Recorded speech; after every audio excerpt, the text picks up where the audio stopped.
What if the greatest stories of America were the ones we forgot to tell? From the heroes who fought for freedom to the cities buried beneath centuries of silence, this is the untold story of a nation's memory. He crossed an ocean to fight for liberty, a forgotten Frenchman named Lafayette.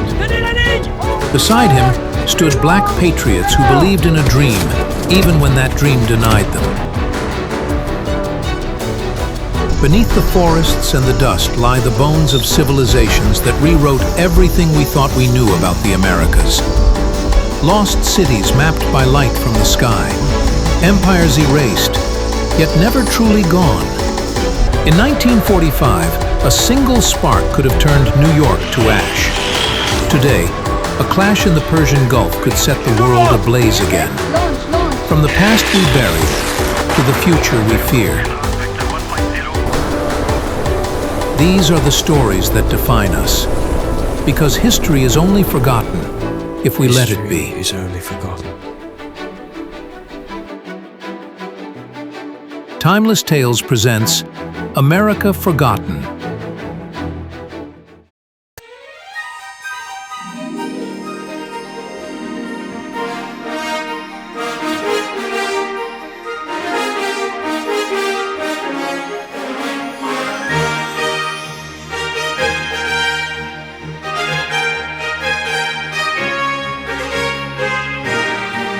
There are moments in history when the tide of events shifts, not because of armies or kings or empires, but because of one person, a single soul who dares to cross borders, defy expectations, and carry ideals across oceans.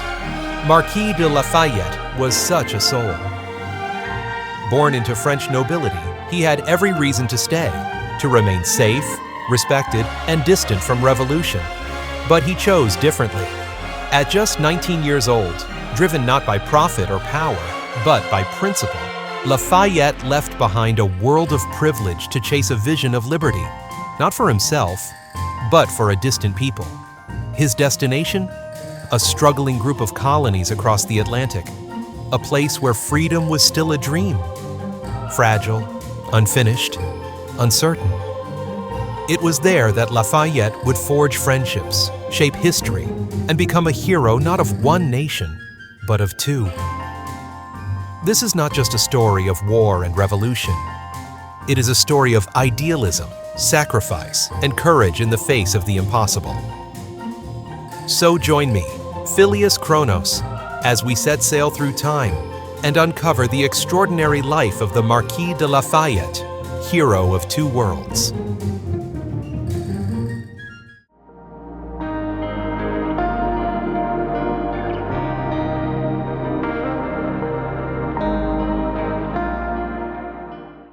Our journey begins in the heart of France, in the quiet, mist-covered hills of Auvergne. Here, far from the palaces and courts of Paris, lies the Château de Chavagnac. It was there, on September 6, 1757, that Gilbert du Motier was born into one of France's oldest noble families. But privilege did not shield him from pain. Only a year after his birth, his father, Michel Louis Christophe Roch Gilbert du Motier, was killed in the Battle of Minden, struck down while leading a French charge against British lines. The boy would never know him, but the legacy of that sacrifice would cast a long shadow over Gilbert's life. He spent his early years not in the salons of Versailles, but among the fields and forests of rural Auvergne. At Chavagnac, he lived alongside the village peasants, rode through the countryside, and spoke with the farmers who worked his family's land. While still a noble by birth, Gilbert learned to see the world through humbler eyes, to respect the dignity of labor and the quiet wisdom of the common folk. This connection to the people, rare for someone of his station, planted the earliest seeds of a lifelong empathy. At the age of 11, he was summoned to Paris to live with his mother and her side of the family, deeply entrenched in the royal court. She hoped to mold her son into a perfect nobleman, loyal to the crown, polished in manner, and positioned for influence. But Paris was not the home he longed for. Gilbert resented the hollow rituals of courtly life. The masks, the games, the rigid etiquette, it all felt like a gilded cage. At just 16 years old, he was married to Adrienne de Noailles, the daughter of one of France's most powerful aristocratic families. The match was arranged, strategic, a union of names and fortunes designed to bind him ever closer to the heart of royal influence. And yet, something unexpected happened. What began as an obligation quietly grew into affection. In time, genuine love blossomed between Gilbert and Adrienne, a rare, quiet bond in a world of political marriages.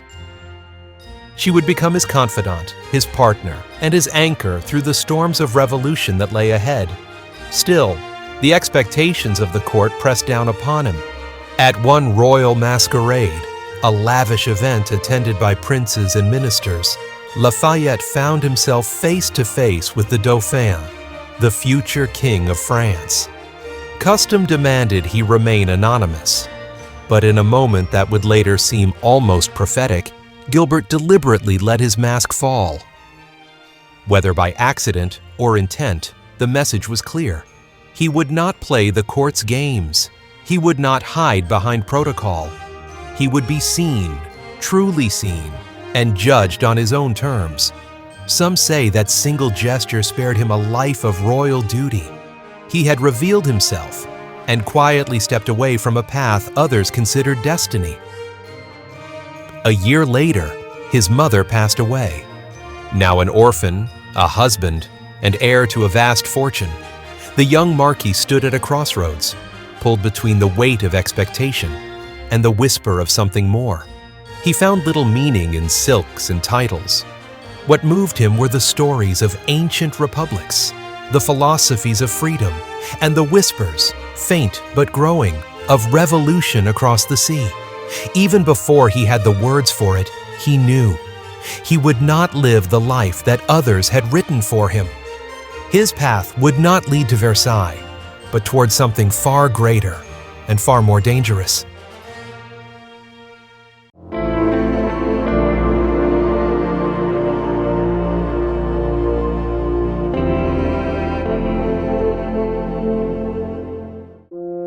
In 1776, across the Atlantic Ocean, the 13 American colonies had risen in rebellion against the mighty British Empire. The cause of liberty, raw, uncertain, and deeply contested, was now the beating heart of a revolution. For the world, it was a distant fire. For Gilbert du Motier, Marquis de Lafayette, it was a call. Despite his youth, just 19 years old, Lafayette was captivated by the ideals of the American struggle. He read of the Continental Congress, of brave militias facing imperial armies, and of a people daring to claim their own destiny. These were not merely headlines to him. They were echoes of the Enlightenment ideals that had stirred his soul for years.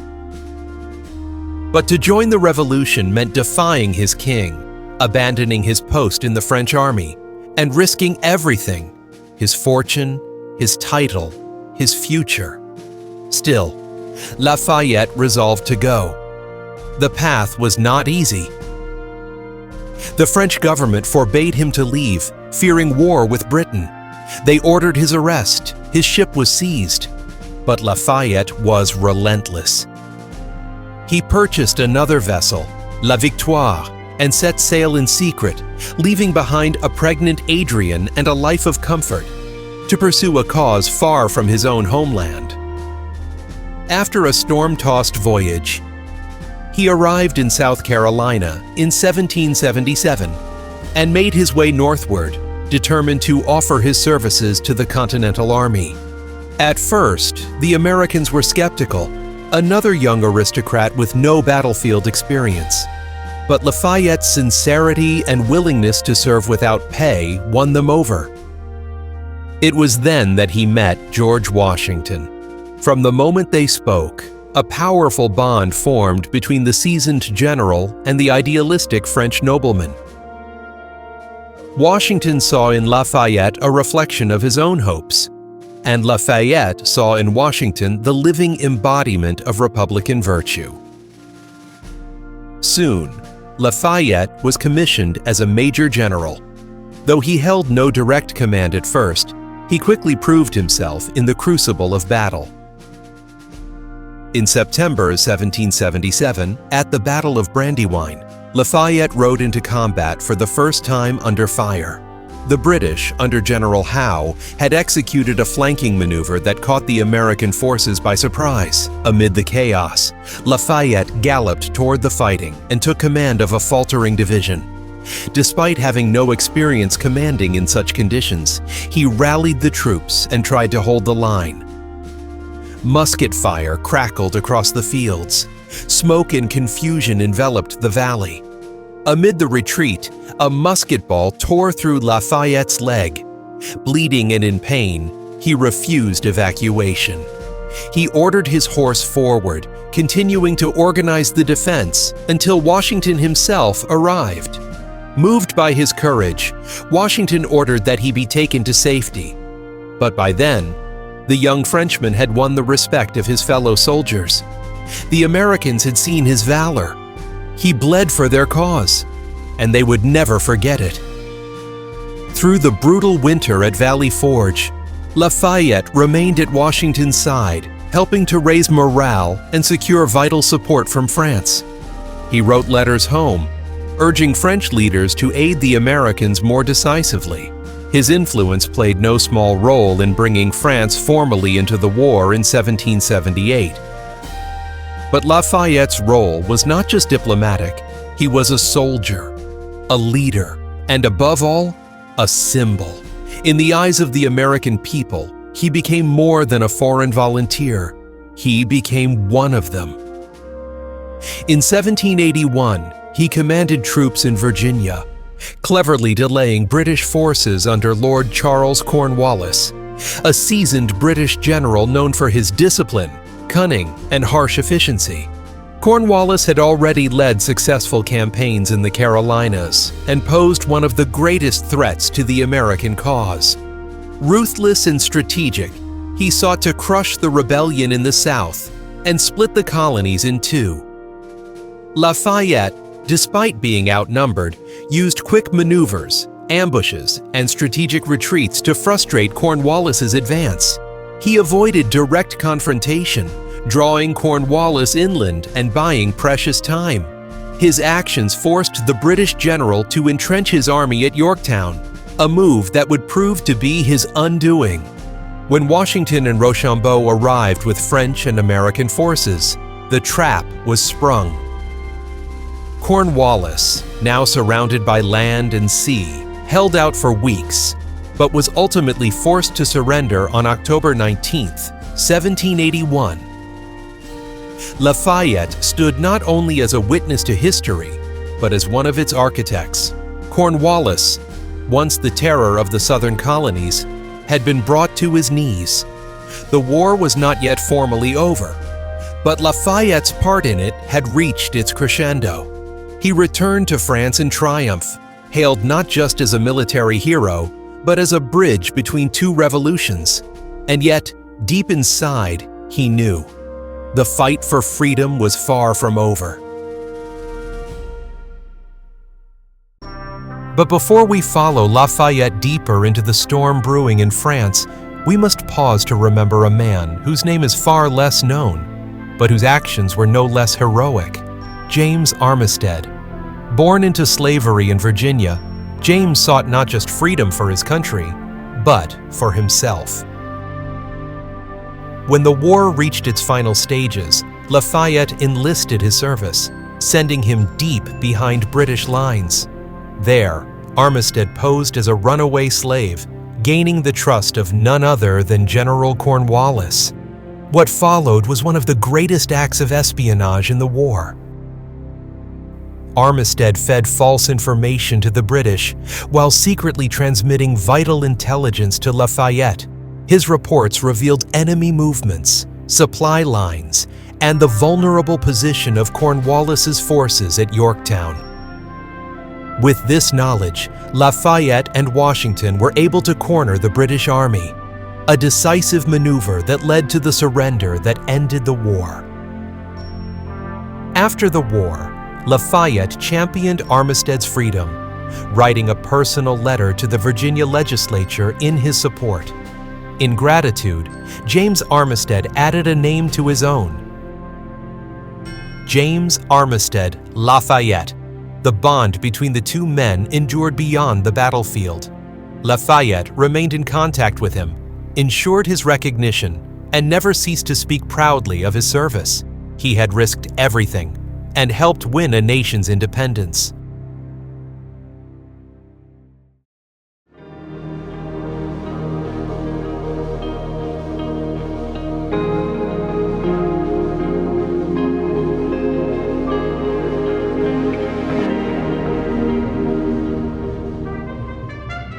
When Lafayette returned to France in 1782, he did not return to the same world he had left. Though still only in his mid-20s, he carried with him a reputation that far exceeded his years. He was hailed as a hero, not just by revolutionaries, but by aristocrats, philosophers, and even monarchists. A nobleman who had fought for liberty and come back victorious. But his fame also made the monarchy uneasy, fearing his popularity and the revolutionary ideas he might carry home. King Louis XVI initially placed Lafayette under discreet house arrest. He was confined to his estate and forbidden from appearing at court, a quiet warning from the Ancien Regime to a man who had seen a new world. Eventually, the restrictions were lifted, and he was welcomed back into court circles with fascination. The king received him cordially, and Parisian society saw in him a blend of romantic adventurer and political visionary. Lafayette wore the uniform of a Continental Army general with pride, a uniform that had come to symbolize not just military success, but the spirit of a new age. But Lafayette did not waste time on fame. He turned immediately to diplomacy, determined to ensure that the alliance between France and the United States would not fade with peace. He met with American envoys, advised King Louis XVI, and engaged with thinkers like Jefferson and Franklin, who were still in Paris. He dreamed of a world where France could follow the American model, peacefully, rationally, justly. To this end, he joined the Society of the Friends of the Blacks, advocating for the abolition of slavery in the colonies. He lobbied for reforms in taxation, military hierarchy, and civil rights. He supported economic liberalization while defending the rights of the poor, a dangerous balance in a kingdom trembling on the edge of upheaval. He oversaw the construction of the model town of Romagna, implemented agricultural improvements on his lands, and studied the lives of ordinary people. He believed deeply that liberty must be grounded in real, everyday conditions, not just lofty ideals. Still, he remained politically isolated, too progressive for the court, yet too aristocratic for the growing revolutionary underground. He walked a narrow and treacherous path, hoping to serve as a bridge between two worlds increasingly at odds. He traveled across France, giving speeches on constitutional reform and the dangers of absolutism. He wrote passionately of a vision in which king and people could coexist in balance, the rights of man enshrined in law, not granted at royal whim. In 1787, he was appointed to the Assembly of Notables, a body summoned by the king to approve new taxes and financial reforms. There, Lafayette spoke boldly in favor of a national assembly and the publication of a Charter of Rights. His proposals were met with resistance and derision from more conservative nobles, but the people were listening. Soon after, the country spiraled toward crisis.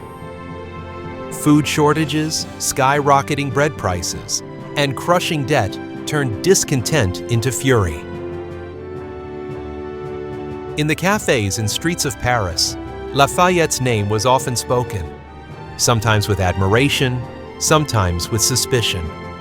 He was the American hero, yes. But could he be a French savior too? Yet all around him, tension was rising. The French people, burdened by debt, taxes, and inequality, were growing restless. And while the court still danced and debated, Lafayette understood what many of his peers did not, that the wind of revolution was blowing west to east. He kept close contact with his American friends and continued to support Republican causes. But he also believed in moderation, in reform, not destruction.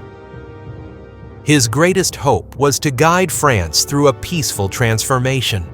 A constitutional monarchy, modeled on England's or the young United States, seemed to him the path forward. It was with this vision in mind that Lafayette prepared for the greatest challenge of his life. For though the American battlefield had made him a hero, it would be in the streets of Paris, under the shadow of the Bastille, that his ideals would be truly tested. Lafayette had seen the contradiction with his own eyes. A nation born in the name of liberty, yet shackled by the chains of slavery.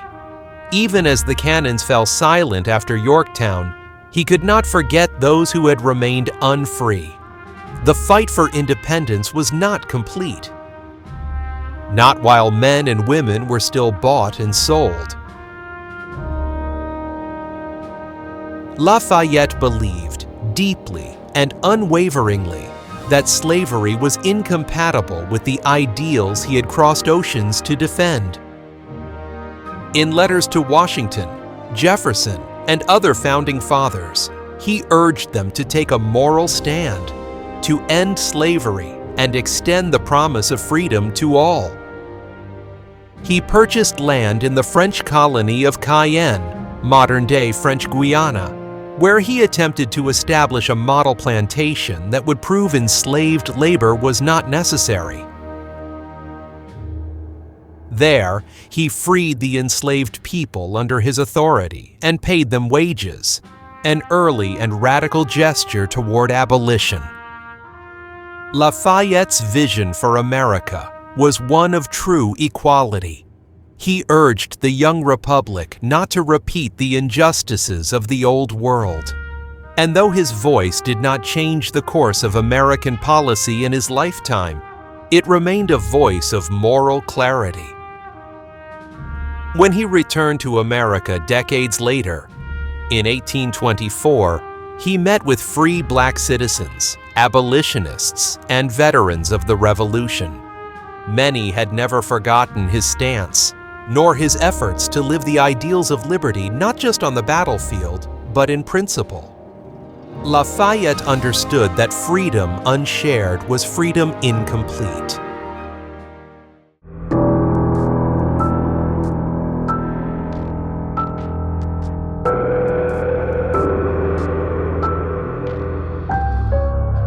The year was 1789.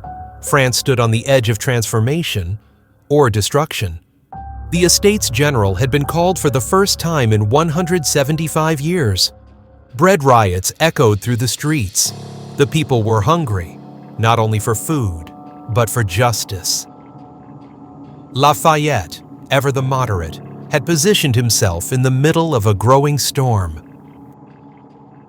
Elected to represent the nobility, he nevertheless aligned himself with the Third Estate, the commoners, and joined their National Assembly. He was one of the first nobles to do so. His commitment was clear. France must change, but it must not fall into chaos. On July 11th, Paris exploded in unrest. The people, fearing a royal crackdown, armed themselves. Barricades rose. Rumors spread. Then, on July 14th, the Bastille fell. A fortress of royal absolutism was torn stone by the hands of the people. The revolution had begun. In the wake of the uprising, Lafayette was appointed commander of the newly formed National Guard of Paris. His task? To keep order between an increasingly volatile crowd and a paranoid monarchy. His first great act as commander was to present a new symbol to the people.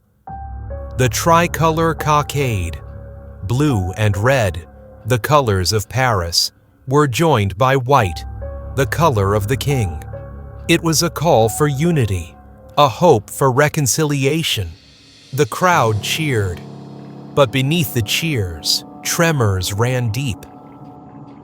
Lafayette worked tirelessly to hold the center. He trained the National Guard, enforced law, and sought to mediate between court and citizenry. He walked the boulevards of Paris in uniform, hand extended to both aristocrat and artisan. In August, Lafayette played a key role in drafting one of the most important documents of the modern era, the Declaration of the Rights of Man and of the Citizen. Inspired by Enlightenment philosophy and the American Declaration of Independence, it proclaimed liberty, equality, and fraternity for all. But ideals alone could not calm a nation in revolt. In October, a mob of thousands, mostly women, marched on Versailles, dragging cannons through mud and rain. They demanded bread. They demanded justice. They demanded the king. Lafayette rode with them, walking a tightrope between military command and popular will. Inside the palace, he persuaded Louis XVI to return to Paris. It was a masterstroke, peaceful, strategic, symbolic, but it also made the king a prisoner of his own people. What followed remains one of the most iconic scenes of the early revolution. On the balcony of the royal palace, before a tense and angry crowd, Lafayette took the queen, Marie Antoinette, by the hand. In a gesture meant to calm the masses, he bowed and kissed her hand. The crowd fell briefly silent, and then erupted in cheers. It was a moment of theater, of statesmanship, and perhaps the last time the monarchy would feel secure. Though praised by some, Lafayette soon became a target for all sides. Royalists saw him as a traitor. Radicals saw him as a moderate standing in the way of change. The National Guard, once seen as a hopeful force of order, was increasingly mistrusted. The breaking point came on July 17, 1791. After the king's failed attempt to flee the country, a massive protest erupted on the Champ de Mars in Paris, demanding the abdication of the monarchy. Lafayette, still commander of the National Guard, was ordered to disperse the crowd. What followed was tragedy. The Guard fired on the demonstrators. Dozens were killed. Amid the chaos, a shot was fired, not at the crowd, but at Lafayette himself. It missed, but the message was clear. He was no longer untouchable. To some, he had become the enemy. It became known as the Champ de Mars massacre, and Lafayette's name, once a symbol of unity, was now associated with bloodshed. His popularity plummeted. To radicals, he had become the sword of reaction. To the court, he was still a revolutionary. In the assembly, Lafayette continued to argue for balance. He opposed violence and the execution of political opponents. He believed France could be renewed, not burned to the ground. But the tide was turning. In the streets, new voices rose. The Jacobins, the sans-culottes. Their language was not of moderation, but of purity, of vengeance, of revolution without compromise. And then, the blade fell.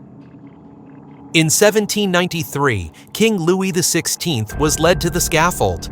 He mounted the platform with trembling dignity and was beheaded by guillotine before a silent crowd. 9 months later, Marie Antoinette met the same fate. The queen, once draped in silk, now wore the simple white shift of a prisoner. The guillotine did not stop there. It became the terrible emblem of the revolution's radical phase, devouring nobles, clergy, and even revolutionaries themselves. The reign of terror had begun. Lafayette had helped spark the fire. Now he struggled to contain its blaze.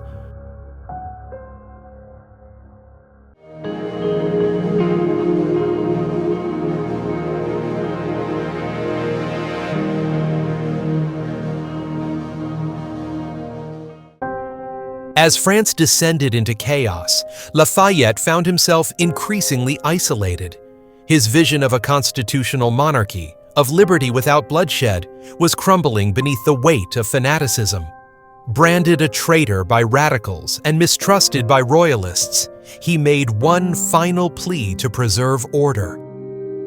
In August 1792, with the monarchy abolished and the streets filled with cries for vengeance, Lafayette attempted to rally moderate forces in the north. But the revolution no longer had room for moderation. A warrant was issued for his arrest. Knowing he could no longer remain in France, Lafayette fled toward the Austrian Netherlands, hoping to escape into exile. But fate had other plans.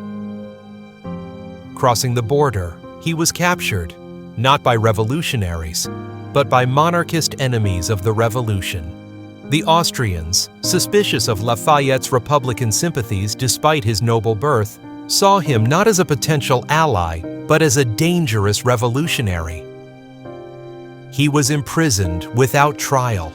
For the next 5 years, he was held in a series of dank, freezing cells, first at Nivelles, then at Luxembourg, and finally at the fortress of Olmütz, deep within Habsburg territory.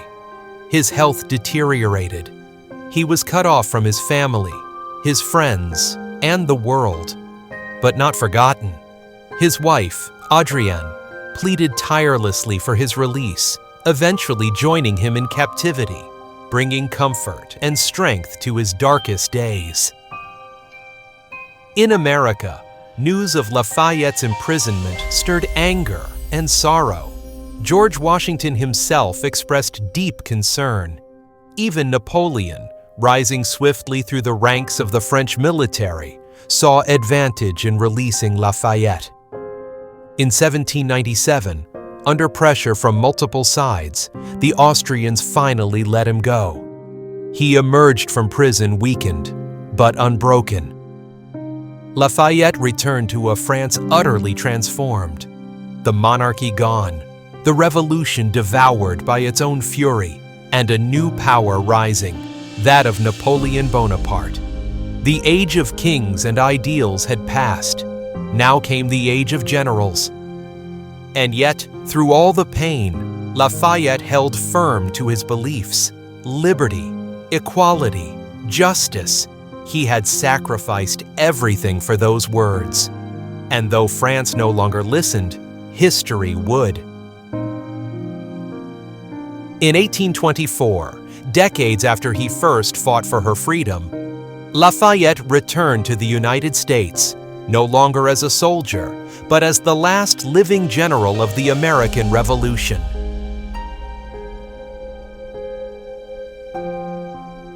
He came at the invitation of the president himself, James Monroe, who wished to honor the man who had helped forge the nation's liberty. His arrival sparked a wave of celebration. Crowds gathered at every port. Bells rang. Streets were renamed in his honor. Veterans wept.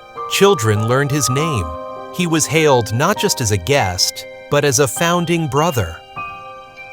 And among those waiting to greet him was an old friend, James Armistead Lafayette.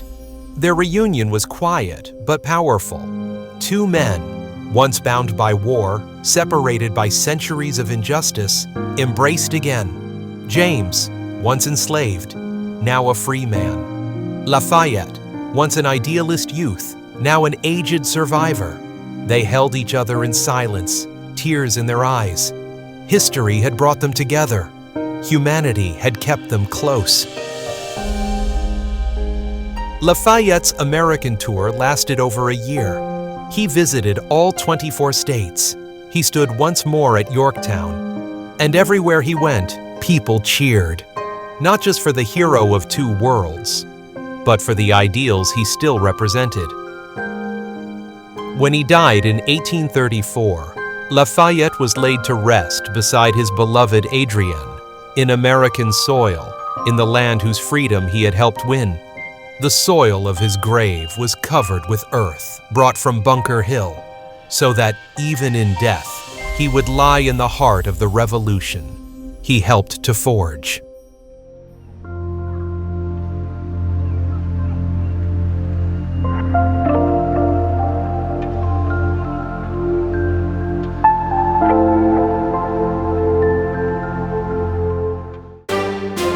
Lafayette's life was one of bold convictions and quiet resilience, a bridge between the old world and the new, between revolution and reason, between war and peace. He had fought for American independence before he was 20. He had stood before kings, crossed blades with tyrants, and endured the dungeons of Europe.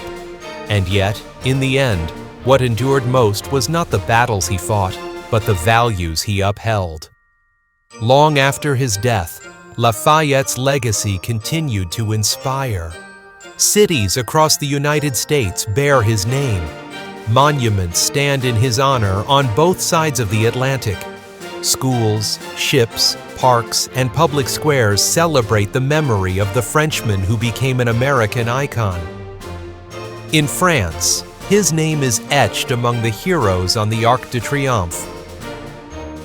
In America, he is remembered as America's favorite fighting Frenchman. But his legacy is deeper than marble or bronze. It is in the very language of freedom. He stood for liberty, not as a privilege of the few, but as a right for all. He defended the dignity of the commoner, the enslaved, the forgotten. He refused to be silent in the face of tyranny, no matter what uniform it wore. After his death in 1834, tributes poured in from across the globe. The United States sent an official delegation. Flags were lowered, newspapers printed columns in mourning, and in a rare gesture, American soil, taken from Bunker Hill, was spread upon his grave in Paris, symbolically making him forever part of the country he helped to free. One of the most powerful moments in his later years came during his return to the United States in 1824. Addressing Congress, Lafayette delivered a speech filled with gratitude and hope, a moment that brought lawmakers to their feet. And then, he spoke words that would echo across generations. One day, America will save the world. It was not a prophecy of war, but of principle, a belief that the spirit of liberty, once ignited, could light the path for all of humanity. In modern times, his story still resonates. In classrooms, in speeches, in the conscience of nations striving toward justice, the name Lafayette remains a beacon, a reminder that ideals matter, that courage matters, that loyalty to humanity itself matters. And yet, his memory is not without complexity. In the 1980s, a statue of Lafayette that once stood proudly near the heart of Paris was quietly relocated to the city's outskirts. Some cited urban development. Others saw it as a reflection of France's still uneasy relationship with his controversial role during the Revolution. Too royalist for the radicals, too revolutionary for the monarchists. And today, centuries later, his memory is still alive, in books, in film, in monuments, and even in games like Civilization VII, where players can once again call upon his vision, his courage, and his unwavering commitment to freedom. In the game, Lafayette appears as a unique leader option, representing Enlightenment ideals and revolutionary strategy. His abilities reward diplomatic leadership and cultural influence, allowing players to shape a world not through conquest, but through conviction. It's a fitting tribute, not just to the soldier he was, but to the statesman he became. Because Lafayette was not just a man of his time, he was a man for all time. Dear traveler through time, if Lafayette's journey has moved you, I invite you to help keep his legacy alive. Leave a comment below. Share your thoughts, your questions, your reflections. Tell us where you think Lafayette's story still lives today. In your country, your city, your values. Subscribe to Timeless Tales and ring the bell to stay informed as we journey through the turning points of history. Support our work by becoming a member or sharing this video with someone who needs to hear it. Because history belongs to all of us, and together, we keep it alive. Until next time, I remain your loyal guide through the corridors of time. As Lafayette once said, humanity has won a battle. Freedom now has a country.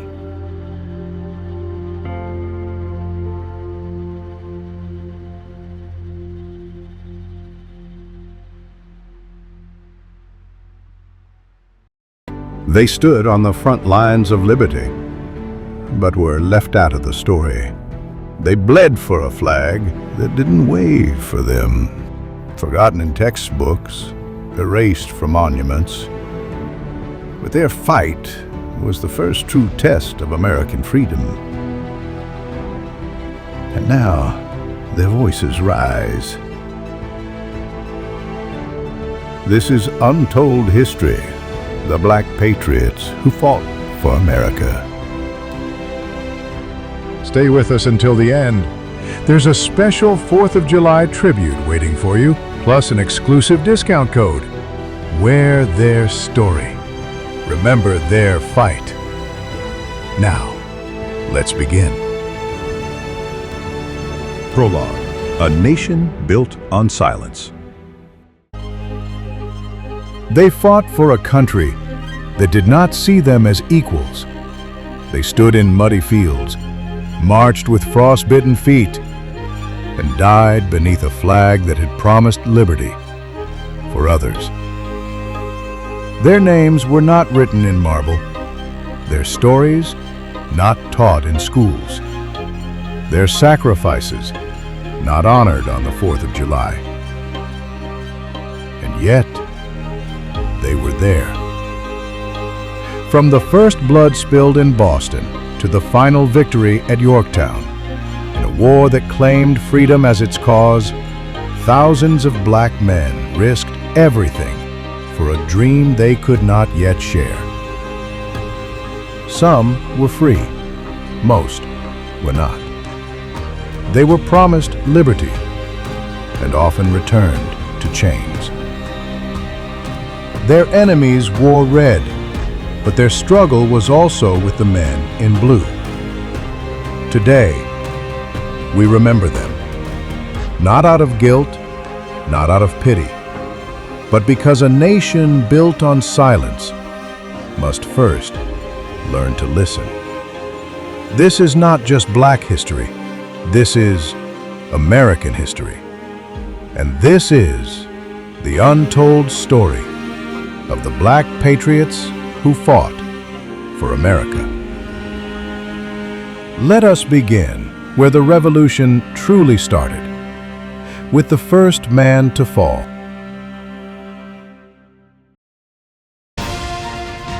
Chapter 1. Crispus Attucks, the first to fall. March 5th, 1770. A cold evening in colonial Boston. The tension between British soldiers and the townspeople has reached a breaking point. Shouts echo through the streets, and then a gunshot. When the smoke cleared, 5 men lay dead or dying.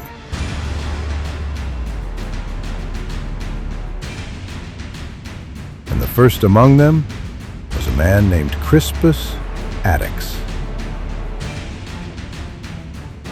Who was he? A dock worker, a sailor, a runaway slave of African and Native American descent. In life, he was a man with no rights, no property, no protection. In death, he became a symbol. Patriots called it a massacre, and Attucks became the first martyr of the American Revolution. His name was spoken with reverence by John Adams. His image appeared in paintings and engravings. And yet, over time, he was quietly removed from the official narrative.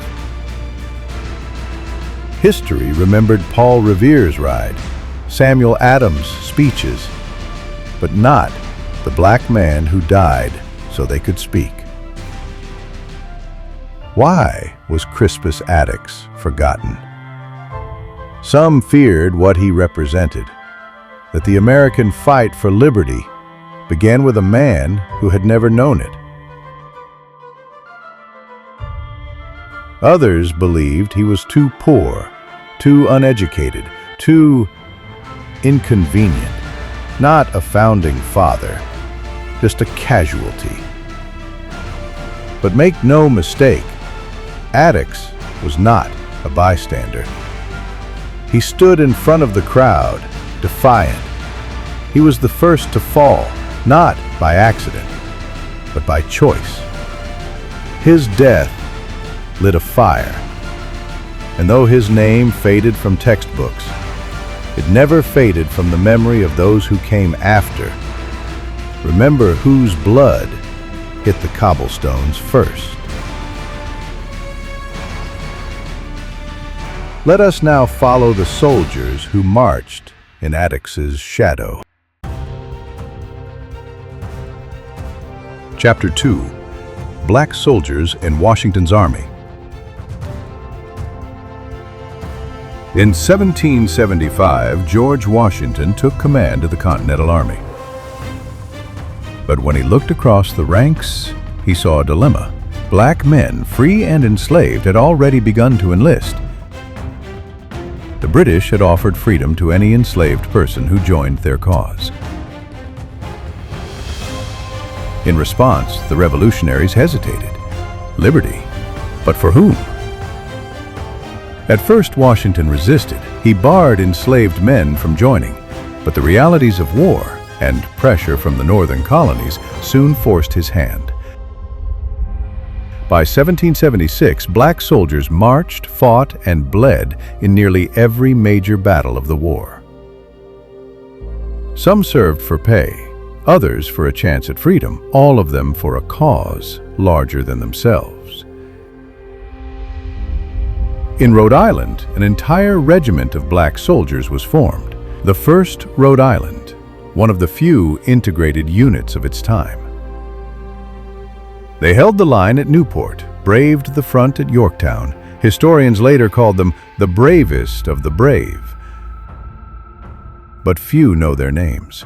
Historians estimate over 5,000 black men served in the Continental Army, some as soldiers, others as drummers, spies, or laborers.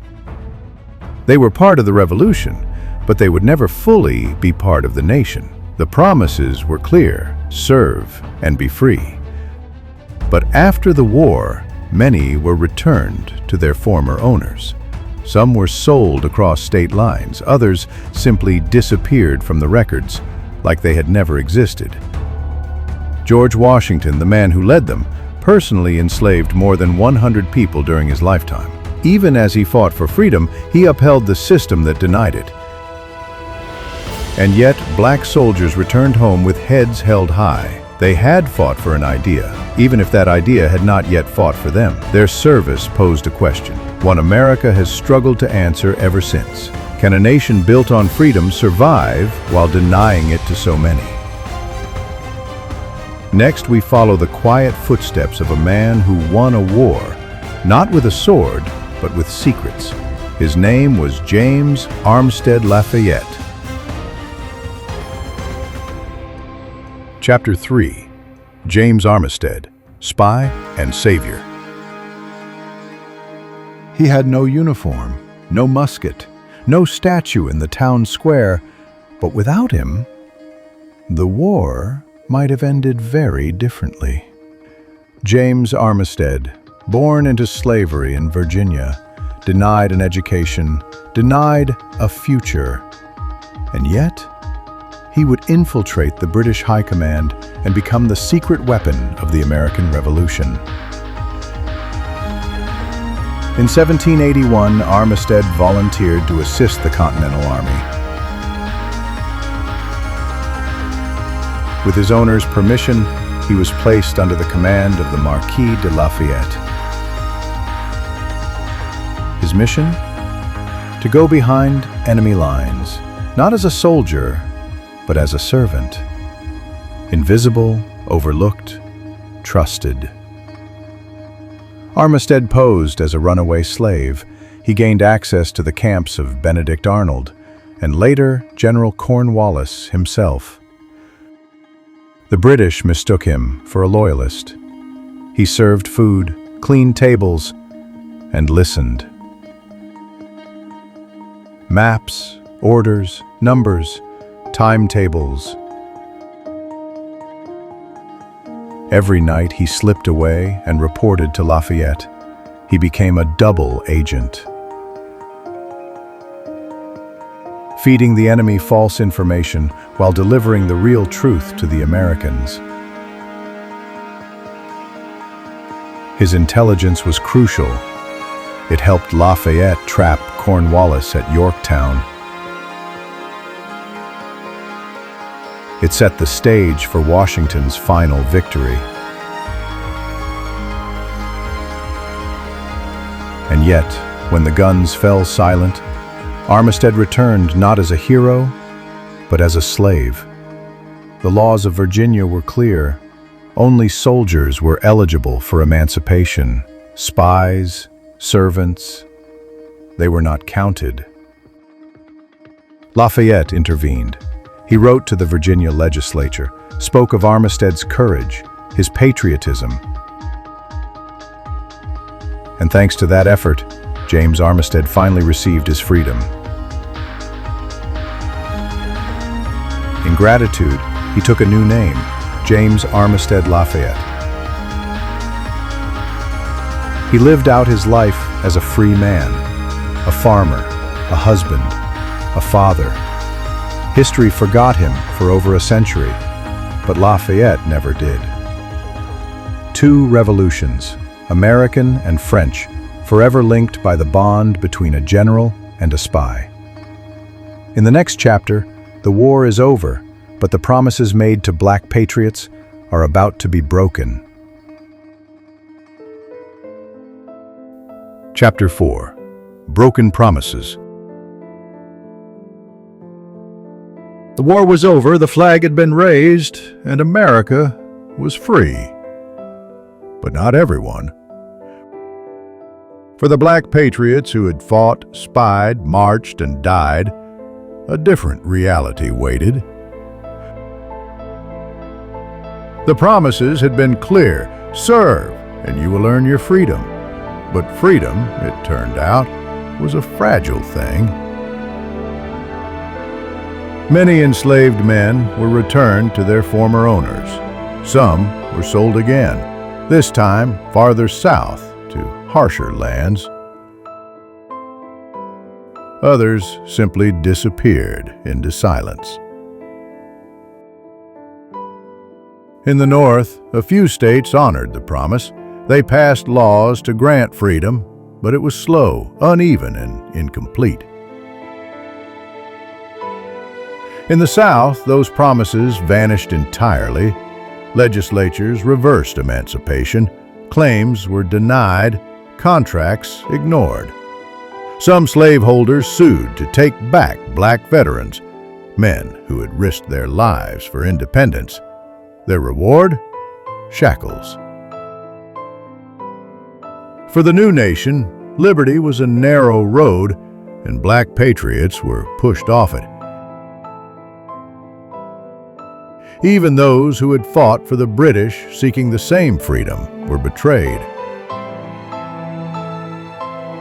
At war's end, many were abandoned. Some fled to British ships bound for Nova Scotia, Canada, Sierra Leone, places where the words freedom and black could exist in the same sentence. America had declared that all men are created equal, but slavery continued to grow. The Constitution protected it, the economy fed on it, and the myth of equality hardened into law. The same men who had signed the Declaration enslaved hundreds: Thomas Jefferson, George Washington, James Madison. They spoke of freedom, but they lived by chains.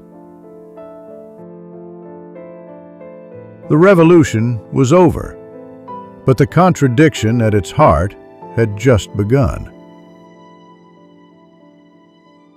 In our next chapter, we ask, what happens to a legacy buried by silence? Can a nation remember what it chose to forget? Chapter 5. Legacy. Remembering the Forgotten. They were there, at Bunker Hill, at Saratoga, at Yorktown. But when the monuments were raised, their names were not carved into stone. For over a century, the story of the Black Patriots was erased. Not denied outright, just quietly left out. No chapters in school books, no portraits in museums, no speeches on the 4th of July. But memory has a way of returning. In the 20th century, historians, many of them black, began to uncover the truth. They found names, letters, pension records, battle rosters. The silence began to break. In Boston, a monument to Crispus Attucks now stands. In Virginia, James Armistead is remembered with honor. In some states, school children now learn that freedom was never fought for by one race alone. Slowly, the Black Patriots are finding their way back into the story. Their legacy is not just one of struggle, but of unmatched courage. They believed in a freedom they could not yet touch. They gave their loyalty to a nation that had never offered them equality, and in doing so, they helped define what America might one day become. This is not a separate history. This is American history. And remembering them is not just about the past. It is about the future we choose to build. But before we close this chapter, one final question remains. What does it mean to fight for a dream when that dream was never meant for you? What we choose to remember. History is not just what happened. It's what we choose to remember. We remember the fireworks, the speeches, the signatures on parchment. But what if we remembered the hands that held the musket, the feet that marched barefoot for a freedom they couldn't yet claim, the voices that were never allowed to speak? The Black Patriots of the American Revolution were not symbols. They were people. They hoped. They risked. They believed. And though the nation forgot them, today you did not. So now I ask you, what does it mean to fight for a dream when that dream was never meant for you? And what kind of country do we become if we never asked that question. Thank you for joining me on this journey. If this story moved you, taught you something new, or made you reflect, then please consider supporting Timeless Tales. Tap subscribe if you haven't already, and don't forget to click the little back bell so you'll never miss another untold story. We post new long-form videos every Saturday, and your click helps these forgotten voices reach new ears. And this week only, we're offering a special Independence Day discount on our new Black Patriots collection in the Timeless Tales merch shop. Use code FREEDOM10 at checkout for 10% off all designs, including our limited edition shirts honoring Crispus Attucks and James Armistead. timeless-tales.creator-spring.com. Wear their story, carry their legacy. Until next time, stay curious, stay critical, and never stop asking who history chooses to remember and who it forgets.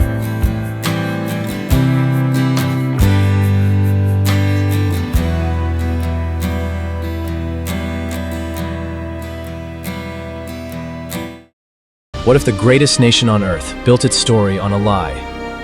What if the founding myths you learned were written by the winners, while the rest were erased? This isn't the history from your schoolbook. It's the history from the ground up. The enslaved, the displaced, the silenced. Their story begins now. This is the real history of America. What they never taught you, based on Howard Zinn's A People's History of the United States. Prologue. History is not neutral. What if everything you learned about history wasn't the full truth? What if the stories told in classrooms and textbooks left out the voices of the poor, the enslaved, the displaced, the women, the workers, the ones who lost? History, we are told, is fact. Objective, neutral. But no story is ever truly neutral. Every fact is chosen. Every silence is deliberate. The heroes they celebrate, Columbus, Washington, Jefferson, all men of vision, yes, but also of violence, of conquest, of exclusion. This isn't about erasing history. It's about completing it. Howard Zinn once wrote, "There is no such thing as impartial history, because history is written by those who have the power to write. And for most of American history, that power belonged to the few, not the many. But this story, the one we're about to tell, is different. This is the story of a country seen from the ground up, of rebellions, not just revolutions, of struggle, not just triumph, of people, real people, who dared to question the official narrative." Before we dive in, a quick note. To support videos like this, we created a limited shirt called History from Below. You'll find the link below. And if you stay until the end, we've prepared a little surprise for you. Now, let's begin where history usually ends. Chapter 1. The Myth of Discovery. They called it a discovery. In 1492, Columbus sailed west, not into emptiness, but into a continent alive with culture, language, trade, and memory. The Taino people were not lost. They were not waiting to be found. They lived, they ruled, they dreamed. They had names for their land. They had gods, governments, and gardens. They greeted the Spanish with curiosity and paid with their lives, but history would call it the birth of a new world. New only to those who held the pens. Columbus did not discover America. He invaded it. Within decades, millions were dead, not only by disease, as we're often told, but through deliberate acts of war, forced labor in mines, and systemic extermination. The myth of discovery is more than a falsehood. It's a justification. It tells us that conquest was progress, that genocide was destiny, that resistance was savage. Howard Zinn reminds us to emphasize the heroism of Columbus and his successors as navigators and discoverers, and to de-emphasize their genocide, is not a technical issue of methodology. It is ideological. And yet, school children still celebrate Columbus Day, still trace the path of the Niña, the Pinta, the Santa Maria, without ever tracing the blood that followed. Why? Because history, as it's taught, was written by the victors, not the victims. But other stories were always there, buried beneath the flags, etched into the bones of those who vanished, carried forward by those who survived. The people of the Americas were not primitives. They were astronomers, engineers, poets, and warriors.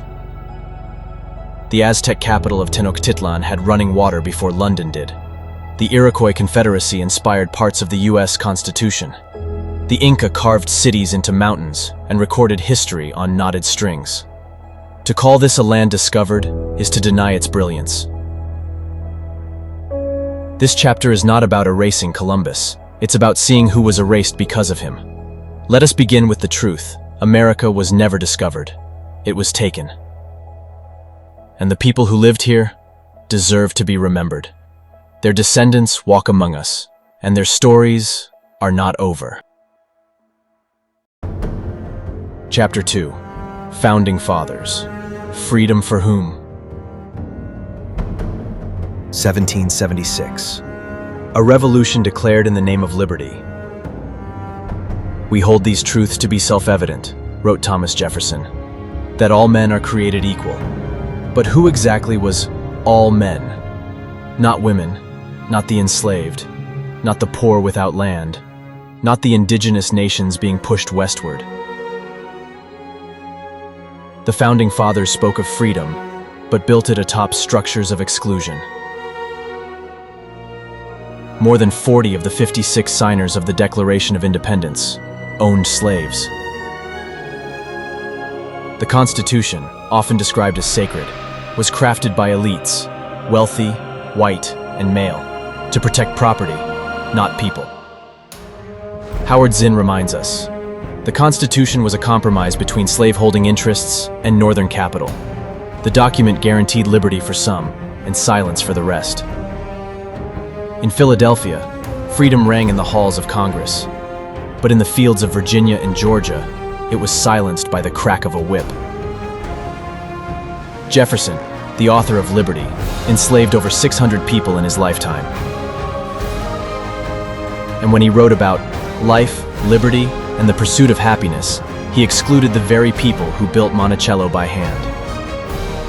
George Washington, hailed as a moral compass, hunted his own escaped slaves. This is not to deny their brilliance or historical impact, but to understand them fully, we must confront their contradictions. While elites debated representation, poor farmers like Daniel Shays took up arms against tax injustice. While the Constitution was ratified, native nations were driven from their lands, one broken treaty at a time. Even those who fought for independence were betrayed. Tens of thousands of Black Americans served in the war, promised freedom, only to be returned to chains. Liberty, it seems, had a price, and it wasn't paid by those who declared it. The myth of the Founding Fathers as pure prophets of democracy is just that, a myth. They were men of their time, and their time was soaked in hierarchy, exploitation, and racial division. Their legacy lives on not just in words, but in the systems they designed, some still intact today. To truly honor the idea of America, we must see its birth honestly, not to reject its potential, but to realize it, fully, for everyone. Because freedom should never have been limited by wealth, race, or gender, and history should never pretend that it was. Chapter 3. The People Rebel. The ink had barely dried on the Constitution when the people it ignored began to rise. The myth says the revolution brought liberty, but for many, it only replaced a distant king with a nearby ruling class. Taxes rose, land was seized, debt crushed the poor, and so they rebelled. In western Massachusetts, 1786, Daniel Shays, a veteran of the Revolution, led thousands of farmers in armed revolt against unfair taxation. They called it Shays' Rebellion. The government called it treason, but to the people, it was survival. These were men who had fought for freedom, now losing their homes to the very system they helped create. The response? Send in troops. Crush the uprising.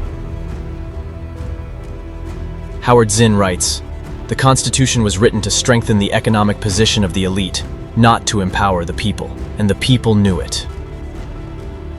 The story of America isn't just written in founding documents, it's written in acts of defiance. The Whiskey Rebellion followed soon after, when poor farmers in Pennsylvania resisted a federal tax on homemade liquor. Washington himself led soldiers to put them down. The message was clear. This new republic would tolerate resistance until it threatened property. And yet, the rebellions continued. In the cities, workers struck for fair wages. In the South, enslaved people plotted freedom. On the frontier, women protested food shortages and inflation. History does not record all their names, but it remembers their fearlessness. These were not footnotes. These were fault lines, running beneath the polished surface of the American myth. When we speak of the American people, we must remember, they did not wait for freedom to be handed down. They demanded it, fought for it, and, when necessary, rebelled for it. If democracy means anything, it must include the right to rise up. Because the real story of America is not just the powerful who ruled, but the ordinary who resisted. Chapter 4. 500 Nations. The land was already taken. Long before Columbus. Long before Plymouth Rock. Long before the word America was ever spoken. This land was home to over 500 nations. Nations with governments. With languages. With trade networks stretching from the Great Lakes to the Gulf of Mexico. From the Pacific to the Atlantic. This was not wilderness. It was a continent of civilization. The Iroquois Confederacy maintained a constitution long before 1787. The Mississippian city of Cahokia rivaled medieval London in size. The Pueblos carved life into stone and desert. The Lakota followed the bison across the plains, guided by stars and ceremony. But to the colonizers, it was empty. They called it Virgin Land. Untouched, waiting. A divine gift. It wasn't. It was stolen. The United States was born not only through revolution, but through removal. The Indian Removal Act of 1830 legalized ethnic cleansing. Tens of thousands were forced west. Families, elders, entire cultures. On what came to be known as the Trail of Tears. Over 4,000 died along the way. And yet, they endured. But the violence did not stop. Massacres like Sand Creek and Wounded Knee.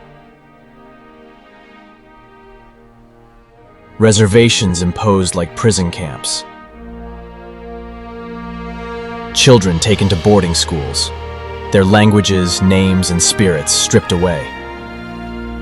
Howard Zinn reminds us, they didn't vanish, they were driven out, and still they resisted. They resisted in speeches, in battle, in survival. And they resist still.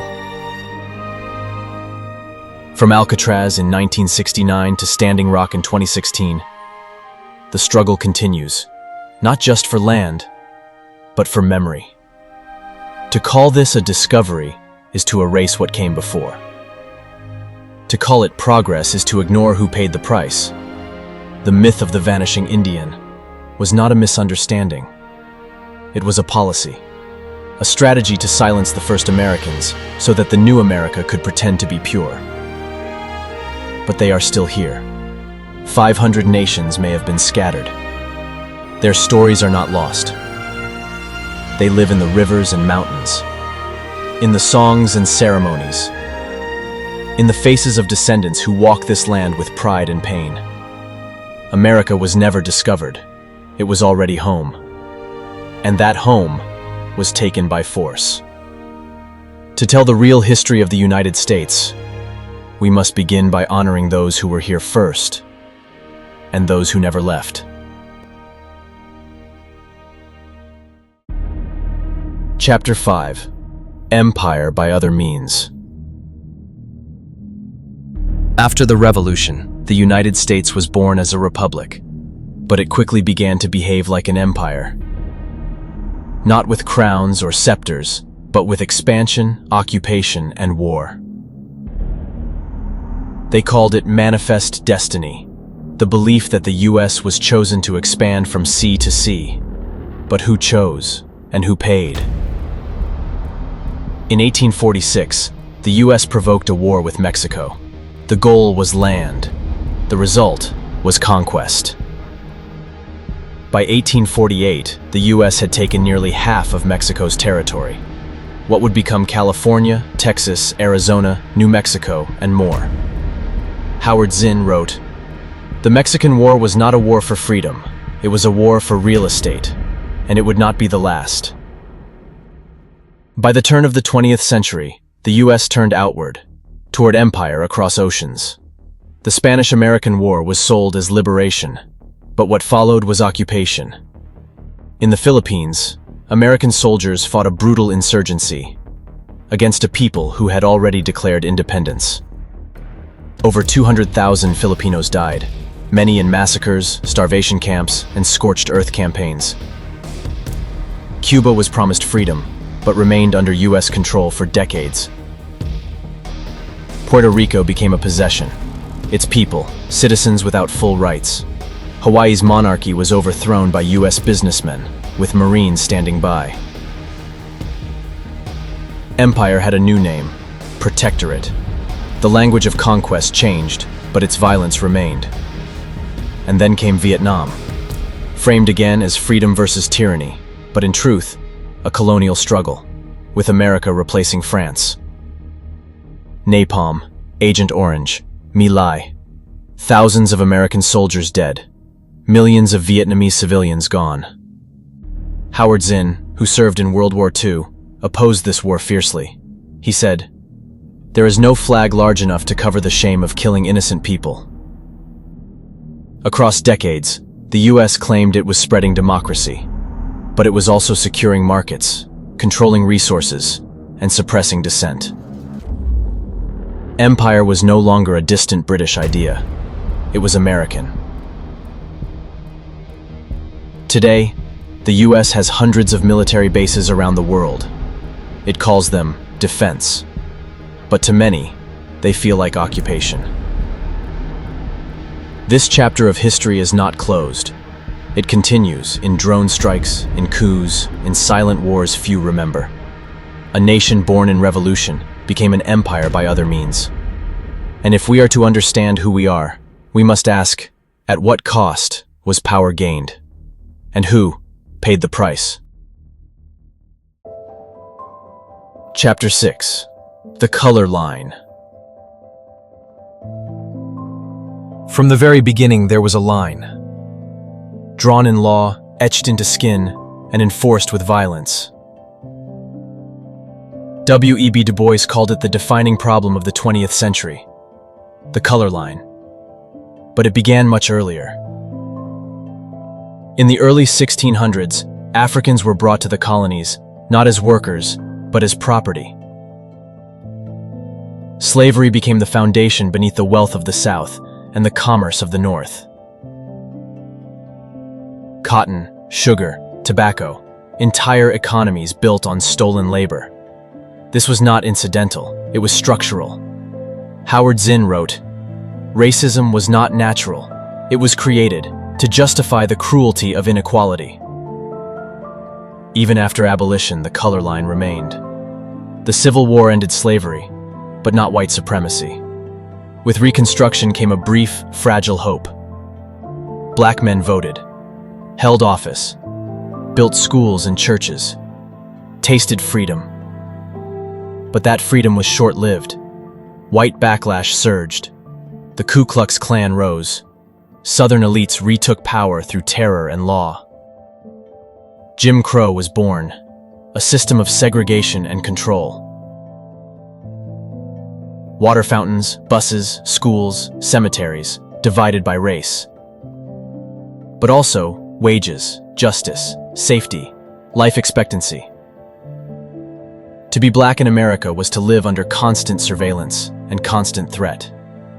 Between 1880 and 1960, thousands of African Americans were lynched, often with crowds watching, often with no one held accountable.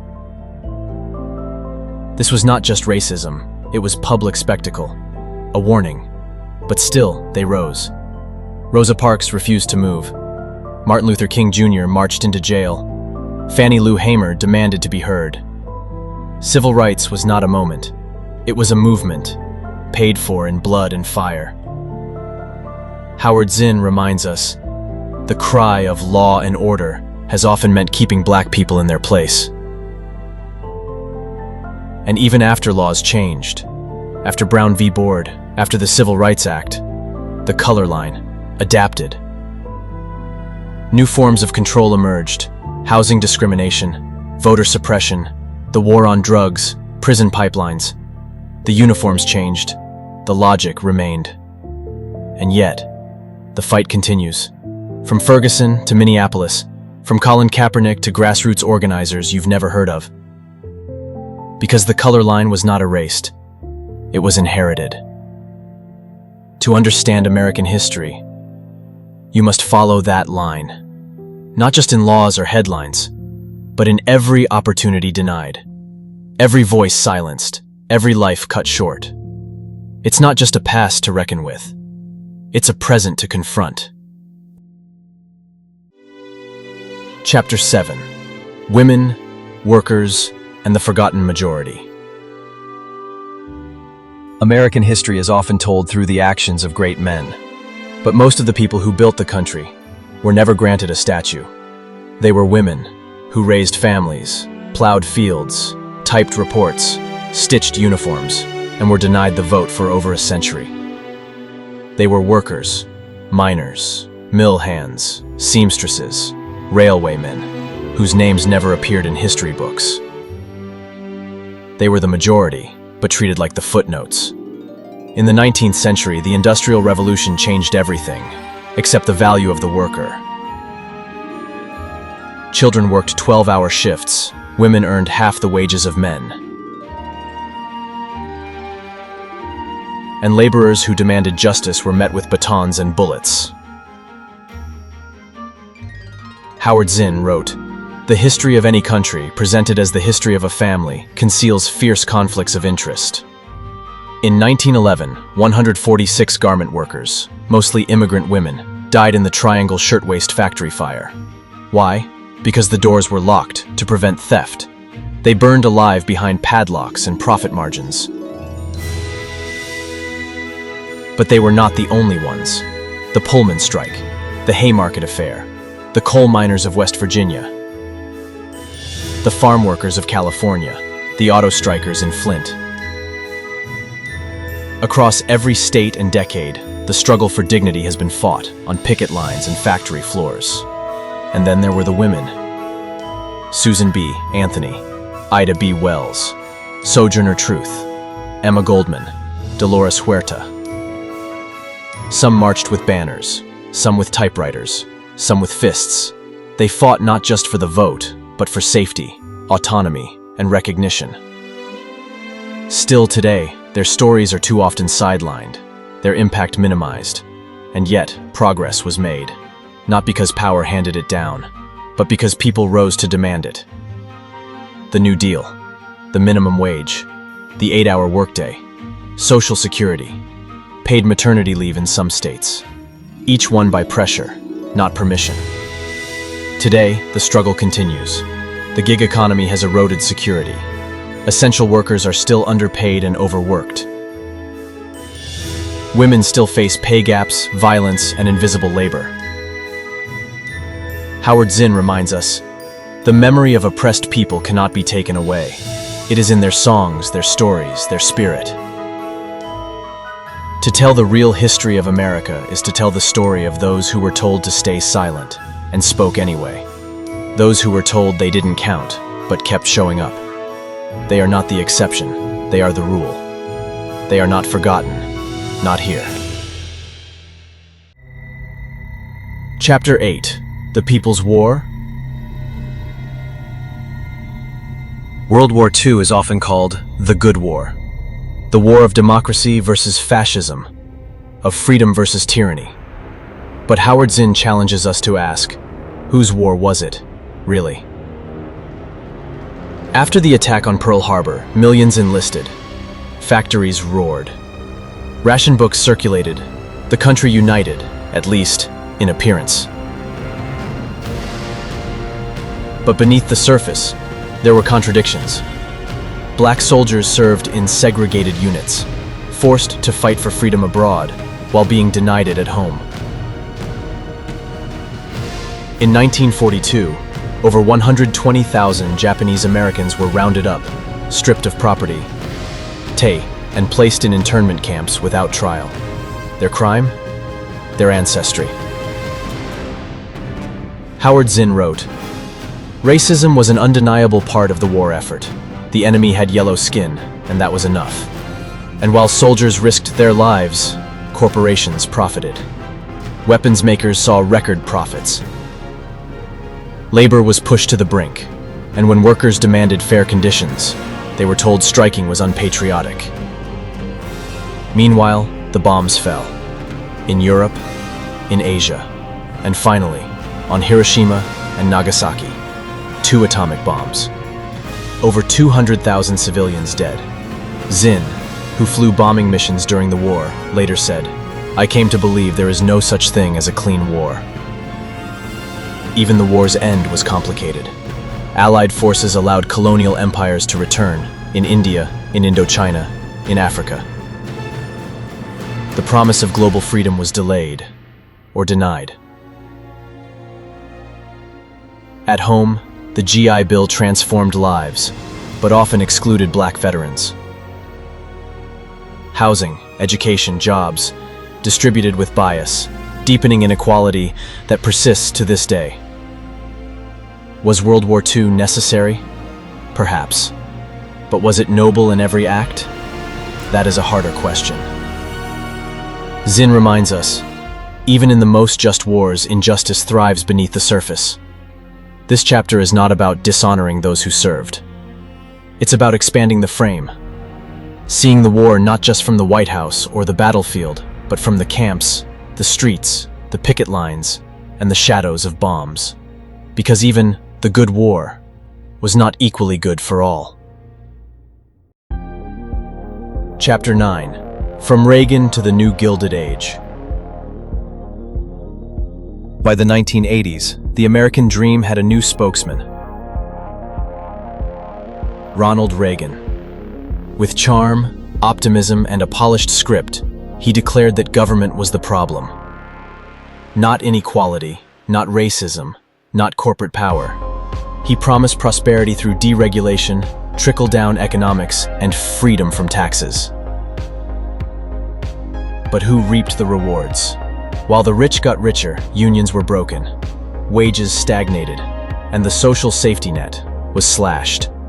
Howard Zinn wrote, "The Reagan era was not a return to American greatness, it was a return to American hierarchy." Reagan fired thousands of striking air traffic controllers, signaling to employers that labor could be crushed.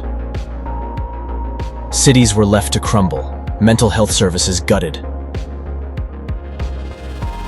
The war on drugs turned into a war on the poor, especially communities of color.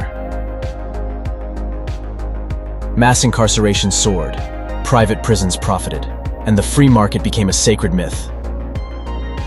Corporations were deregulated. Wall Street gambled with people's pensions. Healthcare became a profit machine. Education, more expensive, less accessible. Meanwhile, billionaires bought media empires and politicians.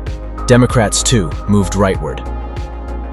The Clinton years embraced welfare cuts, tough on crime policies, and trade deals that shipped jobs overseas. Zinn reminds us, there is no real democracy when decisions are made by moneyed interests behind closed doors. By the early 2000s, America had entered a second Gilded Age. The wealth gap reached levels unseen since the 1920s. Poverty became criminalized. Student debt exploded.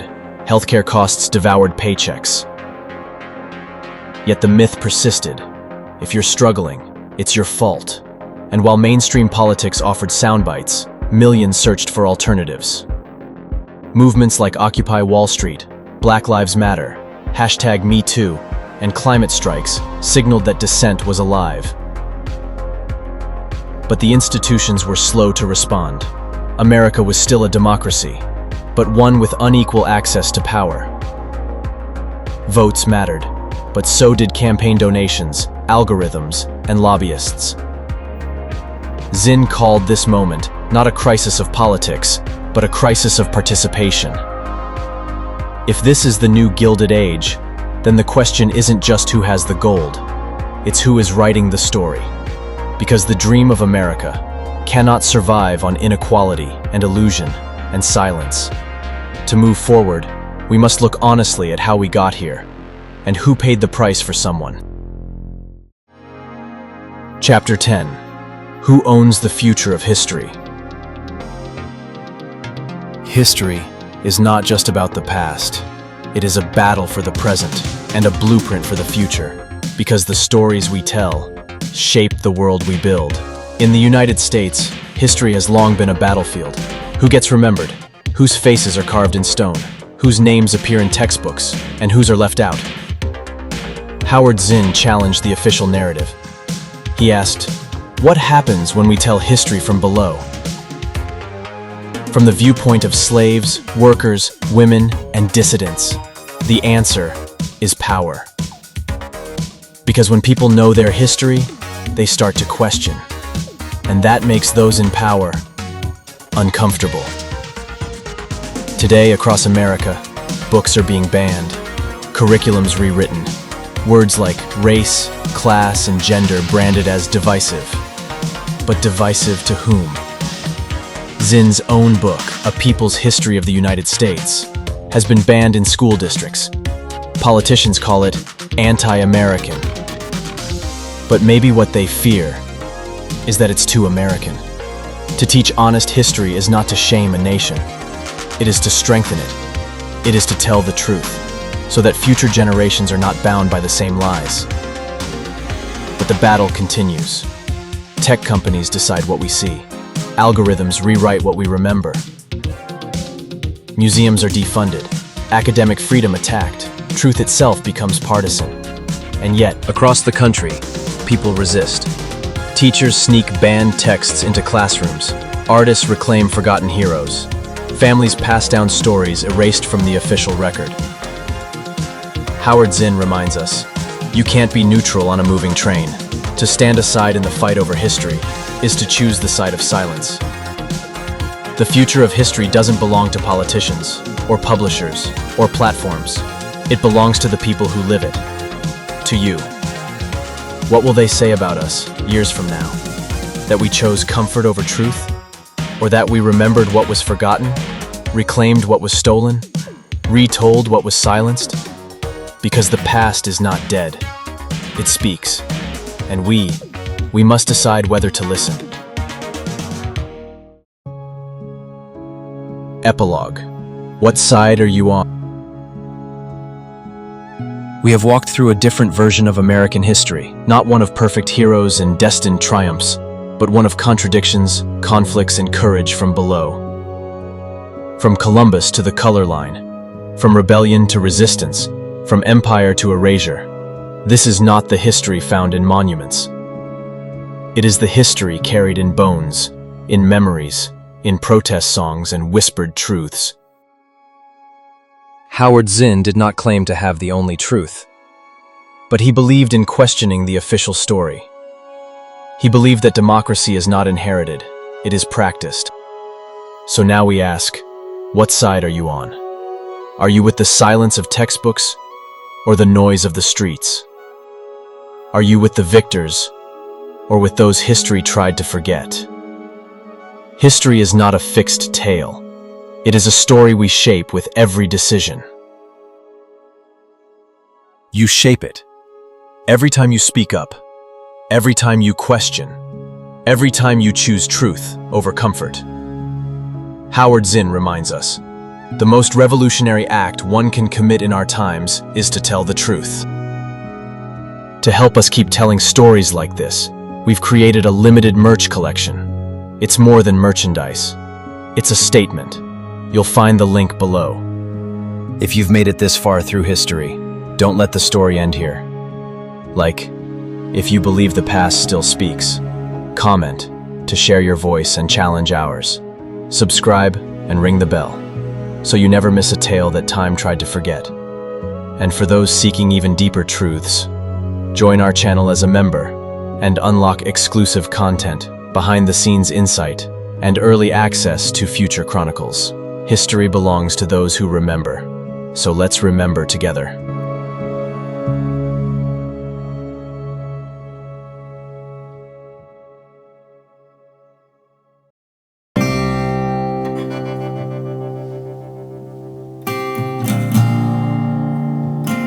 Horsey, have you ever heard of cities that vanished from history? Heard of them? Buddy, half of them probably sank because someone forgot to build a roof. There's a legend buried deep in the sands of time. Ooh. Is it cursed? Do we need a hat, a whip, and a snack? It doesn't appear on any modern chart. Then either it's lost or extremely well hidden. Some say it's just a legend, but what if the story was real all along? Then we definitely need a bigger backpack. Let's uncover the truth behind the legend. Do we need a hat, a whip, and a snack? Then let's go on an adventure, shall we? Just tell me there's snacks at the end.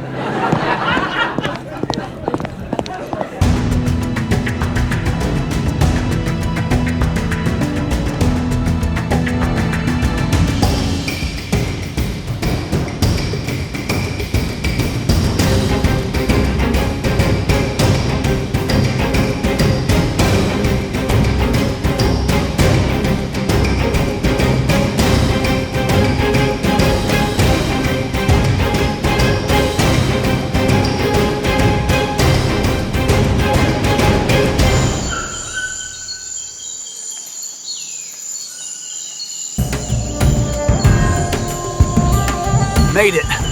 Barely. Remind me why we didn't take the boat?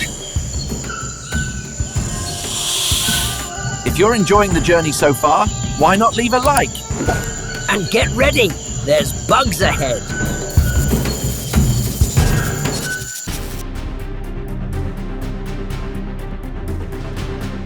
Deep in the heart of the Belizean jungle, a discovery shook the world of archaeology.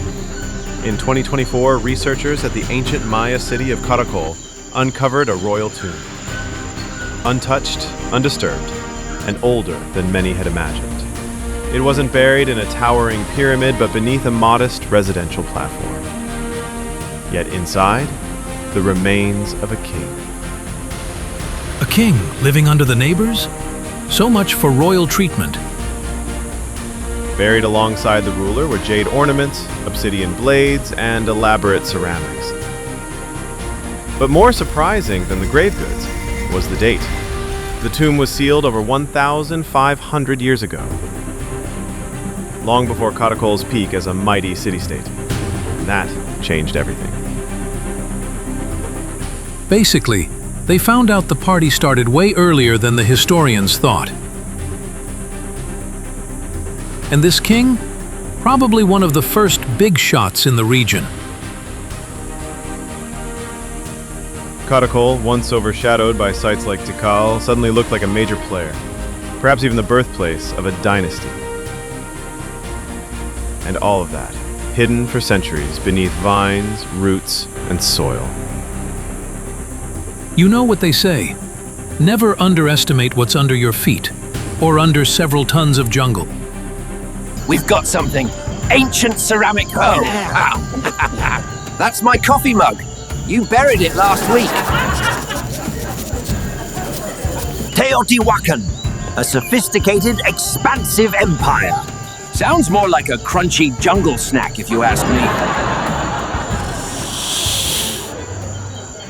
Karakol wasn't alone. Hidden beneath its jungle-covered stones lay traces of something far-reaching, a link to one of the most powerful cities of the ancient world. More than 1,000 kilometers to the northwest stood Teotihuacan, a city of pyramids, obsidian, and mystery. Its massive temples and broad avenues marked it as the dominant power of Mesoamerica. And yet, recent discoveries suggest that Karakol and Teotihuacan were not strangers. Long-distance relationship? With no texting, no messengers, and definitely no road signs. Traders from Karakol may have traveled north, or perhaps emissaries from Teotihuacan came south, through the jungle, guided by stars and stories. Obsidian tools from Teotihuacan have been found in Karakol. And, in Teotihuacan, murals show foreign nobles, some wearing Maya-style dress. So either A, they were best friends, B, someone owed someone jade, or C, a giant empire liked to check in now and then. Some scholars believe it was more than trade. They see evidence of political influence, perhaps even military intervention. Teotihuacan might have supported Karakol's early rulers, helping them rise, expand, and dominate rivals. In other words, that king's tomb we just saw might have been sealed, with a little help from Mexico. Ah, yes, the ancient version of backed by powerful friends and sharp obsidian. Whatever the truth, it points to a world far more connected than we once imagined. Not isolated jungle cities, but a network of alliances, rivalries, and distant ambitions, reaching across mountains, rivers, and centuries. If this line leads to Karakol, and that to Teotihuacan. You drew it with spaghetti, and it's upside down. A shadow alliance, forged in obsidian and ambition. Great! Let me know when they invent bug spray. For centuries, the jungle was the perfect disguise. Thick canopies, shifting roots, and endless green concealed the past. Not just temples, but entire cities. Archaeologists knew the Maya had built great centers, Skips, Di, Su, Stife, but they had no idea just how many.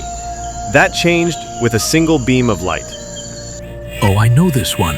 Laser magic. It's called LIDAR, light detection and ranging.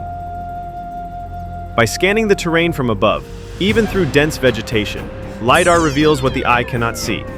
And what it saw was astonishing. Entire networks of roads, reservoirs, pyramids, and terraces, once hidden beneath jungle, now glowing on a digital map. Turns out, the jungle wasn't hiding ruins. It was the ruins. In places like Karakol, Tikal, and El Mirador, the data suggests something unthinkable. Jiminin, strip share, interstited, urban density, massive infrastructure, staved enders, and millions of people. The Maya world was not a collection of isolated ceremonial centers. It was a vast, interconnected civilization, shaped by landscape, politics, and ambition. Also shaped by mud and mosquitoes.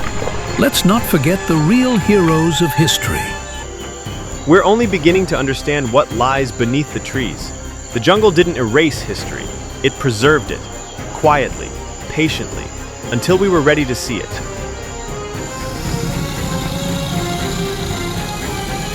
According to this, we're right on top of it. The gate to Xibalba should be near. Then it's hiding under this mud, because I see nothing but bugs. If the legends are true, this might really be one of the gates to Xibalba. Great! You found it. So now, you go in first.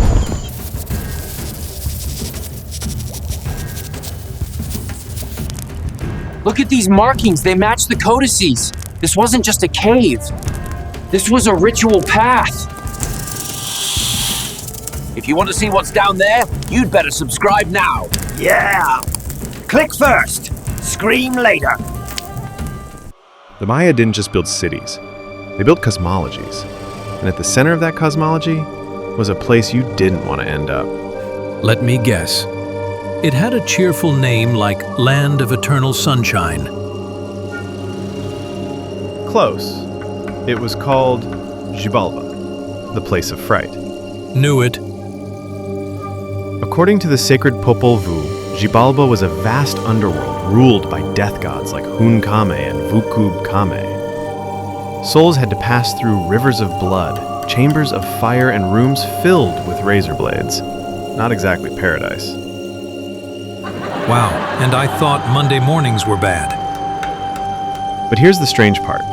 Some of these myths seem to align with real, physical places. Deep caves, underground rivers, hidden chambers. You mean, like the one we're currently standing in? Exactly. In Belize, there's a cave called Aktun Tunichil Muknau, the Cave of the Stone Sepulchre. Inside, human sacrifices, broken pottery, and a skeleton they call the Crystal Maiden. She's not actually a maiden, by the way. I read the update. You read archaeological updates? Hey, I'm not just comic relief. In Guatemala, near El Zots and Caracol, explorers have found similar sacred caves, places where the living crossed into the world of the dead, not metaphorically, but literally. These were portals, and sometimes they weren't meant to be reopened. Then why are we reopening them?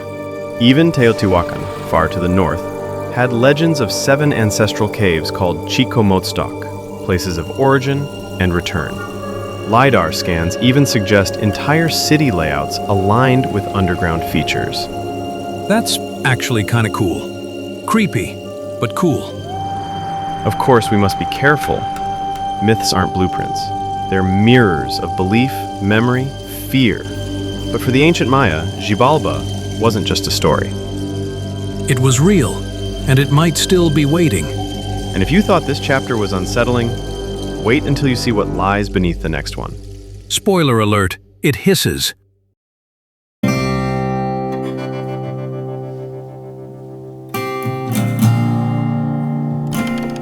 Phileas?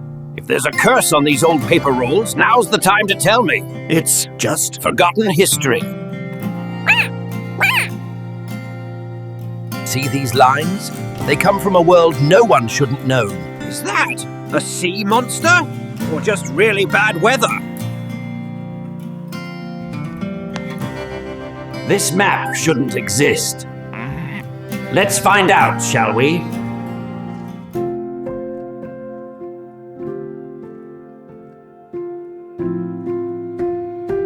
In the year 1513, an admiral of the Ottoman Empire sat down to draw the world. His name was Piri Reis, and the map he left behind should not exist.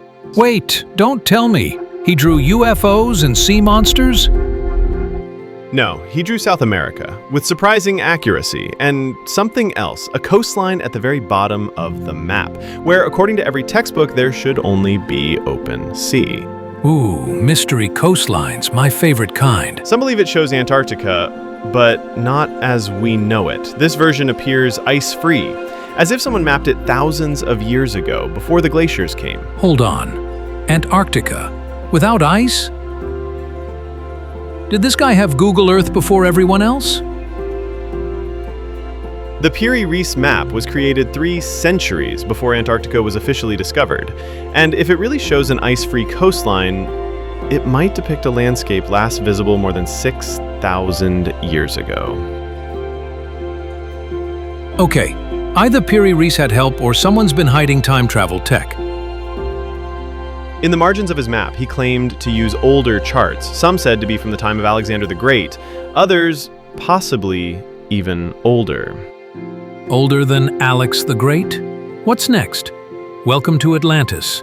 Population? Cartographers? Some scholars say it's all coincidence, misread coastlines, creative guesses. And some say that it's a glimpse into a world we've forgotten, a trace of knowledge passed down from lost explorers, from a civilization that mapped the edges of the unknown before history was ready to remember them.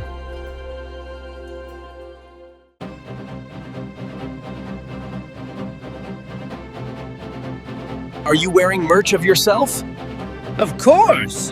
Best-selling icon and fashion statement. Want to look wholesome too?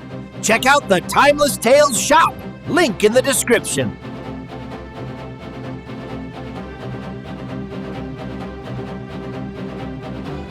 You look at some of these ancient maps and think, how? Mountains drawn where no one had ever climbed, rivers traced deep inland across continents barely explored. Hold up! You're telling me medieval cartographers had Google Earth?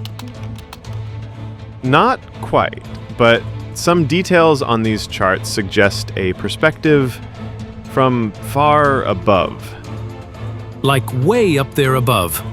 Orbital view kind of stuff. Take the 16th century map by Orontius Phineas. It outlines Antarctica centuries before it was discovered, and it shows rivers flowing across the landmass. Which is currently under 2 miles of ice. Exactly, and that's not the only one. Other charts seem to depict South America with striking accuracy, including mountain ranges no European had ever crossed. Okay, that's either a coincidence or someone had serious connections. Or they inherited data from older, unknown civilizations. People who did see the world from above in ways we still don't understand. Well, unless there's an ancient drone buried in the Andes, I'm sticking with aliens. Of course you are.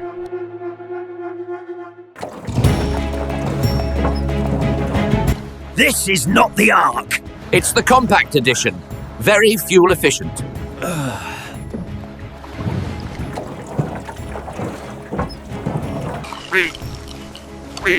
Did you pack the emergency snacks? Yes. 1 biscuit. For dramatic effect.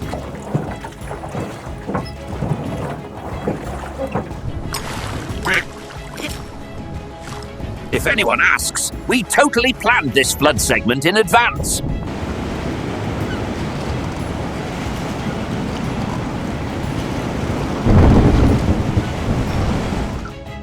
Hold on. So we've got a talking fish, angry gods, wooden boats, and rain that just won't quit? Sounds like the worst cruise ever. Some stories are symbolic, others are eerily detailed. They mention mountains, submerged, lands lost forever, and survivors who must rebuild. Some even describe warning signs, dreams, or omens, as if remembered trauma had shaped collective memory. Or it's just humans doing what humans do. Tell the same story over and over, just with better snacks each time. But what if they weren't just stories? What if these myths preserved a distant echo of something real? At the end of the last ice age, around 11,000 years ago, the world began to change rapidly. Massive glaciers melted, releasing trillions of tons of water. Sea levels rose by over 120 meters.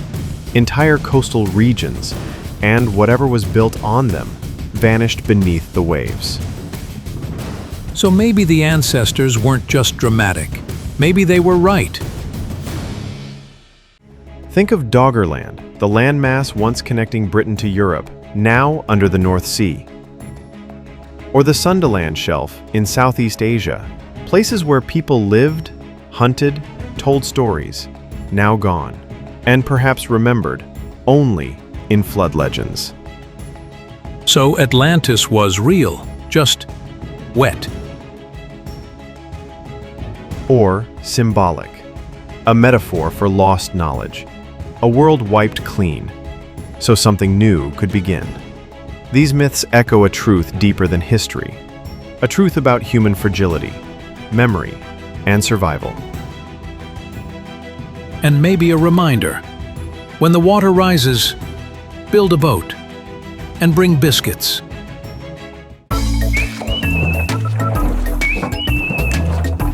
We made it, didn't we? Barely. Barely. I was one seagull away from eating my own tail. I hereby declare this Horse Island. We're not naming every island we crash on after you. We need a shelter, a signal fire, and supplies. Already handled. Shade, snacks, and my signal is no. When Plato first wrote of Atlantis, around 360 BCE, he didn't present it as fantasy. He described it with conviction. Not in poetic riddles, but in stunning detail. A mighty empire, an advanced civilization, a vast island larger than Libya and Asia combined, located beyond the Pillars of Heracles, what we now call the Strait of Gibraltar. Sounds legit, but so does every story I've heard from my Uncle Carlos. He once claimed he invented mangoes. Yes, well, Plato had different sources. He said the story came from Egyptian priests, passed down over generations and shared with the Athenian lawmaker Solon. By the time Plato got it, it was already ancient. So it's a hand-me-down legend with no receipts? Or it's the memory of a real place. A civilization wiped out in a cataclysm so sudden, so total, it passed from fact into myth. A story told and retold until it became allegory, but never truly forgotten. Plato didn't just name Atlantis, he mapped it. He described concentric rings of land and sea, a gleaming capital city, temples covered in precious metals like gold and orichalcum. 10 kings ruled 10 districts, bridges crossed wide canals, and a powerful navy once threatened the known world. Okay, this is starting to sound suspiciously organized, like Google Earth for ancient empires levels of detail. Exactly. That's what has puzzled scholars for over 2 millennia. If Atlantis was merely symbolic, why give it such specific geography? Why describe its agriculture, its infrastructure, even the layout of its harbors? And here's where it gets interesting. Plato placed Atlantis beyond the Pillars of Heracles, in the Atlantic Ocean, and ever since explorers have looked. In the Azores, where underwater plateaus hint at a sunken landmass, near the Bahamas, where submerged rock formations like the Bimini Road spark wild theories, off the coasts of Spain and Morocco, where remnants of prehistoric settlements lie buried under silt and salt water. So, either Atlantis was real, or the Atlantic Ocean is just really good at hiding stuff. Some researchers suggest a global flood or series of sea level rises after the last ice age might have wiped entire coastal cultures from memory. And maybe, just maybe, the story of Atlantis is the echo of one of those lost worlds. Was Plato a philosopher or a messenger? Was Atlantis a parable about human hubris, or a veiled reference to a real catastrophe we no longer remember? Maybe both, a warning and a memory. Atlantis may be myth, or it may be history, drowned in time. But one thing is certain, we keep searching. Because some stories are too powerful to let go.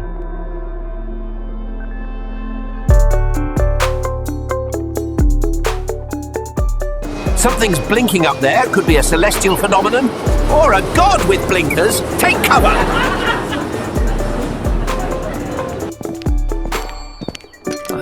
Why is there a carrot in the telescope? I was testing if it cooks faster in orbit. This map shows the Pleiades 5,000 years ago. And that's my zodiac sign, Cafeterius.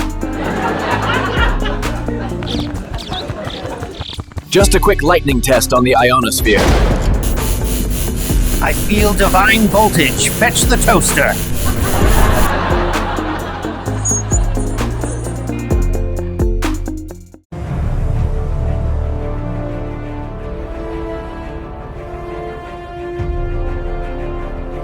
When it comes to myths of sky chariots and flying palaces, few cultures go into as much detail as ancient India. Oh yes, the land of spice, sages, and supersonic air travel? In the Mahabharata and the Ramayana, ancient Sanskrit texts dating back thousands of years, we find vivid descriptions of vimanas, flying vehicles used by gods, kings, and sometimes warriors. Wait, they didn't just float. They had gears, fire, wings, rotating parts. That sounds more like a steampunk spaceship. Some vimanas were said to move with the power of light, others with wind, mercury engines, or even sound waves. One text describes a craft rising vertically, then accelerating into the sky like a fire-powered bird. And I thought my saddle squeaked. There's even a 4th century manual called the Vaimanika Shastra. It outlines aerodynamics, pilot training, fuel types, and anti-collision protocols. You're telling me ancient Sanskrit has a word for mid-air crash avoidance? Not quite in those words, but it speaks of navigation systems, invisibility through solar rays, and how to avoid birds and wind currents. Okay, hold up. This isn't your average myth. This sounds like someone saw a machine and tried to explain it with the words they had. Exactly. Myth, allegory, or a memory of something that really flew? All I know is, if someone offers me a Vimana ride, I'm packing snacks and a parachute. Wise choice. Because the sky, it seems, remembers more than we do.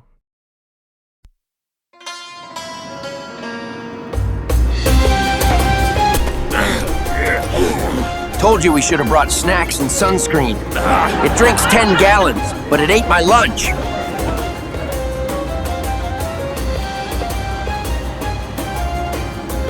There goes 3,000 years of aviation theory. At least it flies better than your hat.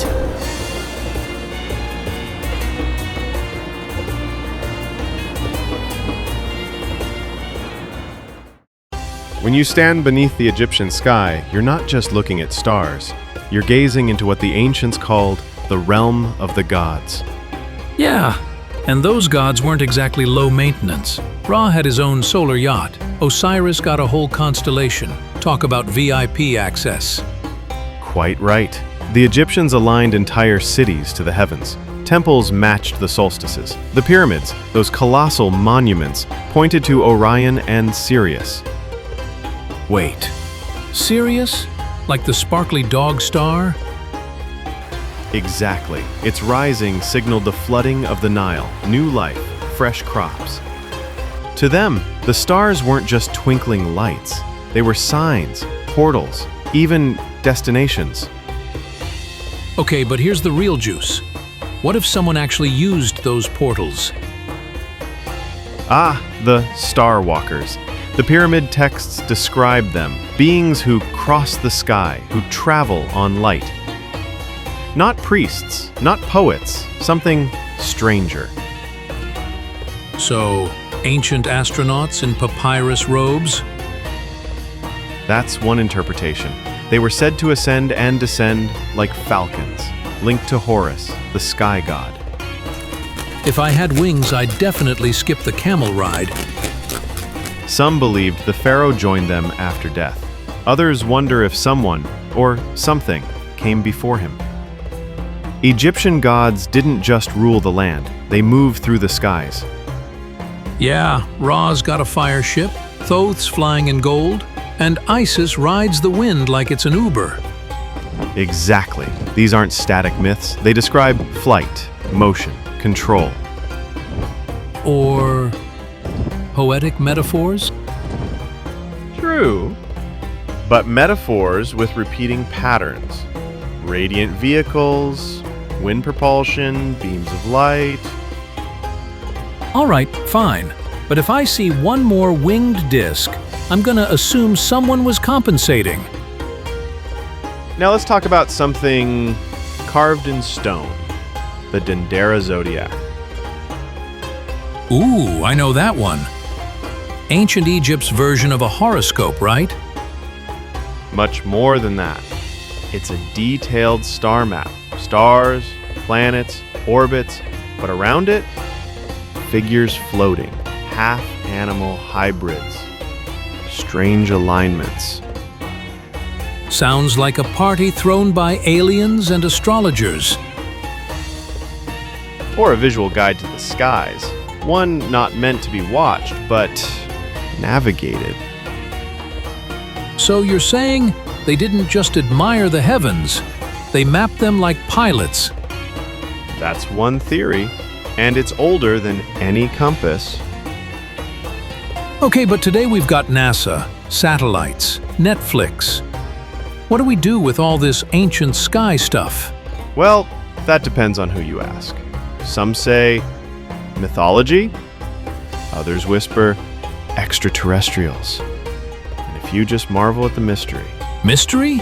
I call it a missed career opportunity. I could have been Horsey, first pilot of the Skybark. Whether symbol or spaceship, one thing's certain. The Egyptians looked to the stars, not just for beauty or belief, but as a place they longed to reach. Same, just with better snacks.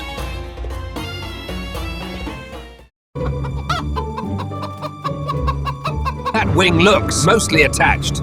Let's call that a good sign. Complimentary in-flight banana and unlimited feathers. Why does this say pull in 6 languages and none of them help? Relax, old friend. If the gods wanted us grounded, they'd have sent a llama instead.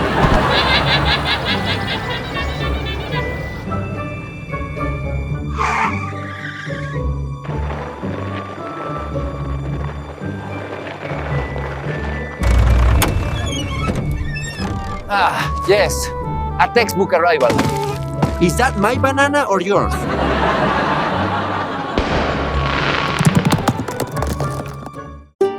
If you ask the Andean winds, they'll tell you Tiwanaku wasn't just built to last. It was built to reach the sky. Reach the sky? Half the place is buried under dirt and llamas. Precisely. And yet, what's visible still stuns archaeologists.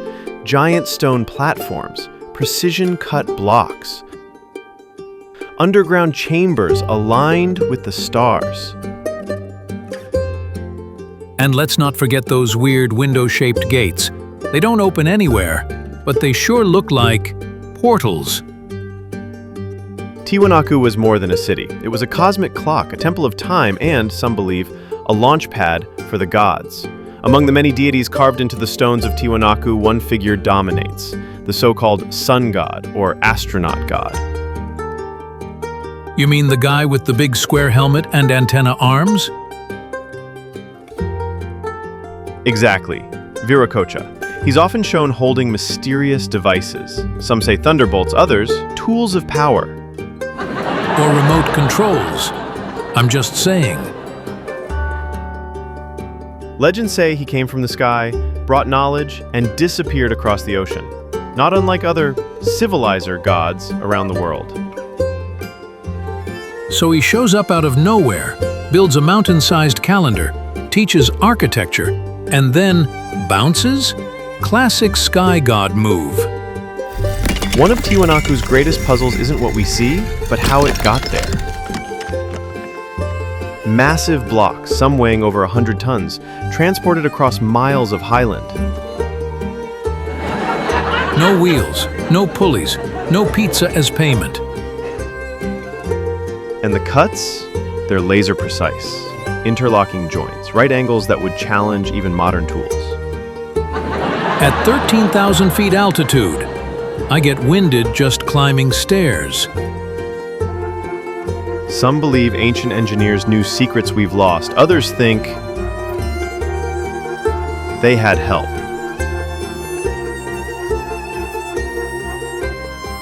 Just outside Tiwanaku lies a site that defies explanation.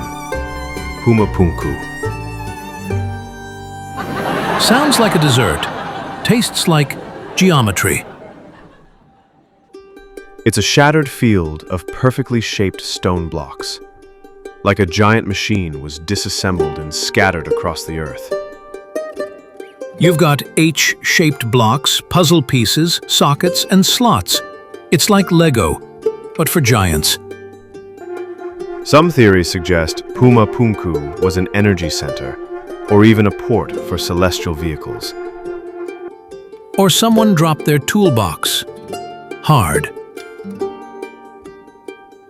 The Andean world is full of legends about beings from the heavens. Winged men, fiery chariots, stars that descend with humming sounds. Cultures from the Nazca to the Inca speak of sky visitors. Sometimes gods, sometimes ancestors, sometimes something else. And all of them came from up there. The stories vary, but the theme remains. The heavens weren't just a backdrop. They were the source.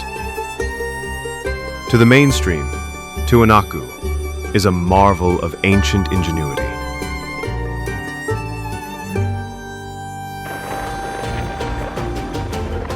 They're smuggling sacred symbols out of the continent. Well, someone's in a hurry to hide the truth. Or maybe they just hate archaeologists. Think we found too many connections.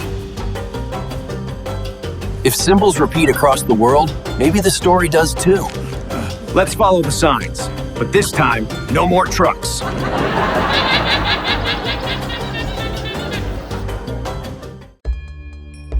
Okay, that was a lot of spirals. I think I swallowed at least 3 world mysteries. And yet, they all seem familiar, don't they? Familiar? I've never seen so many triangles and swirly things in my life. But that's just it. These shapes, you find them everywhere, from ancient Ireland to the Andes, from China to Mesoamerica. Hold on, you're saying these ancient people were just coincidentally carving the same stuff? That's the big question. Coincidence or connection? Spirals, triangles, winged suns, they show up carved into temples, painted on walls, etched in cave ceilings. They weren't just decorations, they meant something. Let me guess. The spiral is life, the triangle is power, and the square is lunch? Close.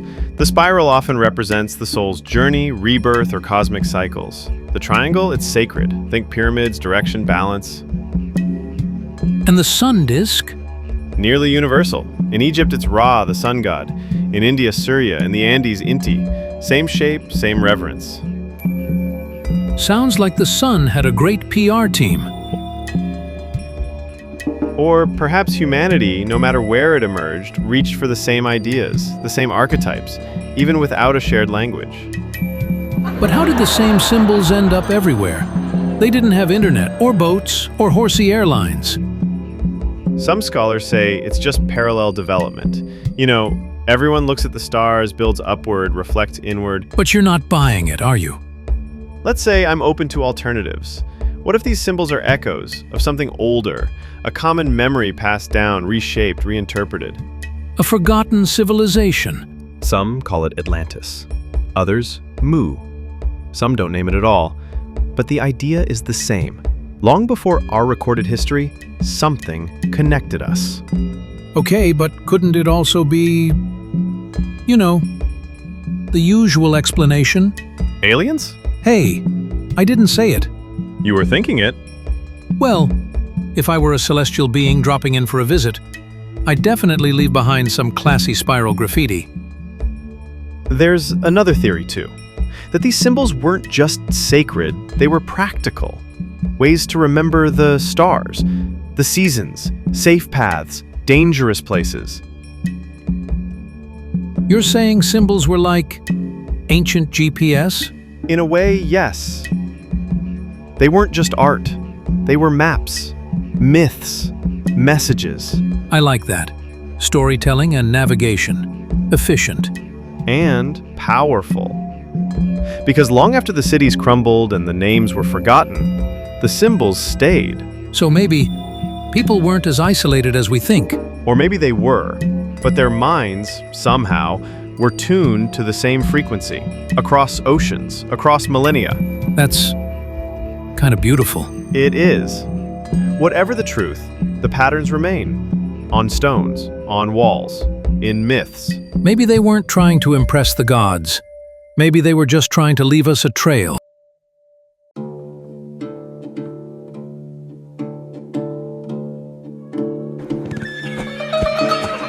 So let me get this straight.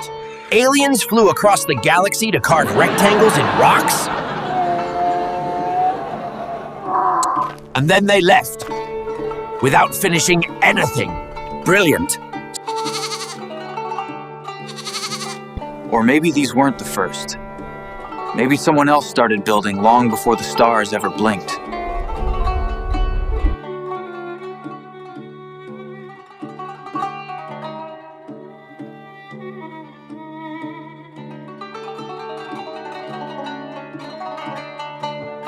Before Stonehenge, before the pyramids, before even the wheel, there was this place.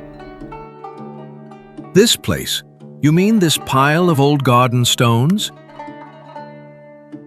Not just stones. This is Göbekli Tepe, over 11,000 years old, the oldest known temple complex in the world. Wait, 11,000? That's older than everything. Who built it? Aliens again? Nope, humans, but not farmers, not city builders. These were hunter-gatherers. No metal, no carts, no written language, and yet... They played prehistoric Jenga with 30-ton limestone blocks. Pretty much. They carved towering T-shaped pillars, some over 6 meters tall, and arranged them in perfect circles. And decorated them with snakes, scorpions, ducks. Lions, bulls, foxes, headless figures. Some say it's a map of the stars. Others believe it was a ritual center, or a gateway to something else. Yeah, every ruin's either a temple or a stargate with you. Maybe both, but here's what really makes this place strange. They buried it. Buried it? On purpose? Yes, carefully, intentionally. They didn't just abandon it, they sealed it. Okay, that's weird. People don't just bury their sacred temples, not unless something's gone really, really wrong. Or unless they were trying to protect something, or someone. Protected from what? That, we don't know, not yet. You know, the more we dig into the past, the more it feels like we're the ones who don't know what we're doing. And yet, every time we find a place like this, the story gets older. And weirder. Much, much weirder.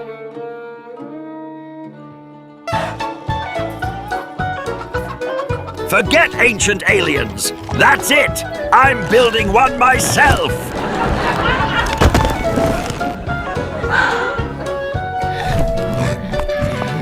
But if I do figure it out, you better be subscribed when I reveal it.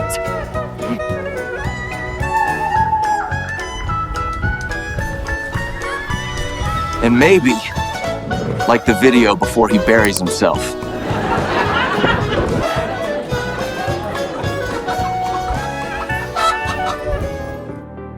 Across the world, from Peru to Lebanon to Indonesia, we find stonework that just shouldn't be possible. What do you mean, shouldn't be possible? They're just big rocks, right? Some of them weigh hundreds of tons, carved with near-perfect precision. Angled cuts, interlocking joints, without mortar. Okay, but how did they lift them? Cranes? Giant pulleys? Maybe dinosaurs with tool belts? No written records, no machines, and in many cases, no quarries anywhere nearby. Some of these blocks were moved over mountains. So either they were built by people with superhuman strength or by people with knowledge we've completely forgotten. Exactly. It's not just the size, it's the technique. At places like Baalbek, Sacsayhuaman, or Nanmadol, we find methods that defy modern engineering. Sacsayhuaman, bless you. Very funny. But those stones fit together so perfectly, you can't even slide a razor blade between them. Maybe ancient people just had more time on their hands, or maybe they got help. The truth is, we don't know, and no one agrees. Some say it's lost knowledge, others say it never existed. Let me guess, buried, like everything else. Maybe, or maybe history has more gaps than we realize. Or more rocks than we can count.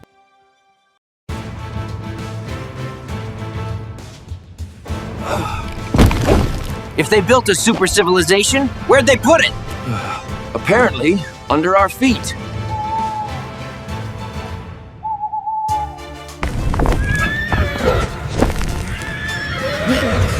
Guys, I think I found something.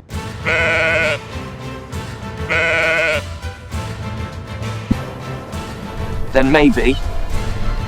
well, we're not the first.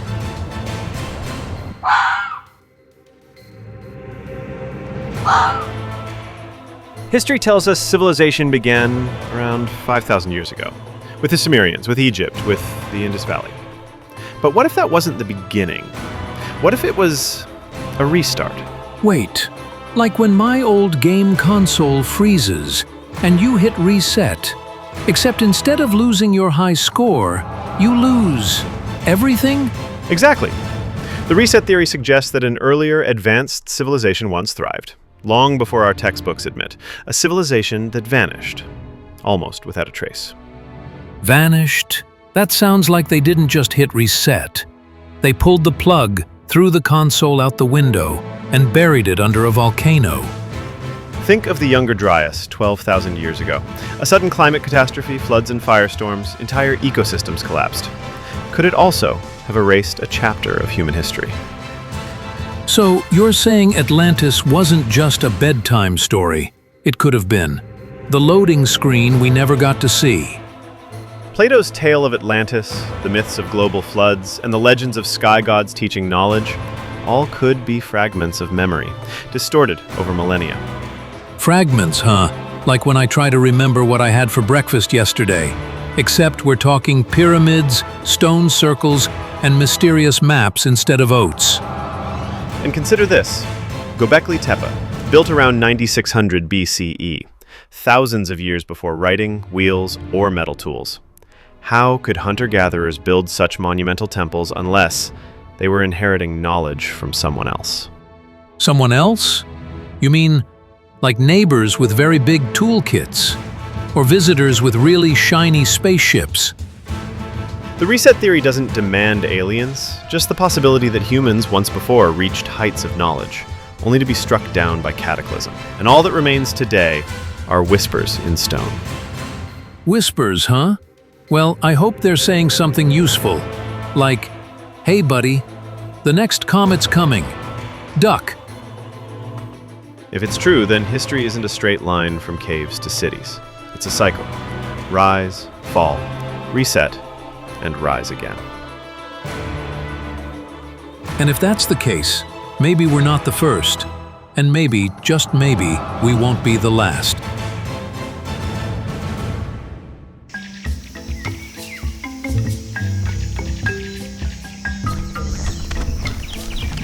I don't see treasure marks. Just a lot of places humans forgot to check.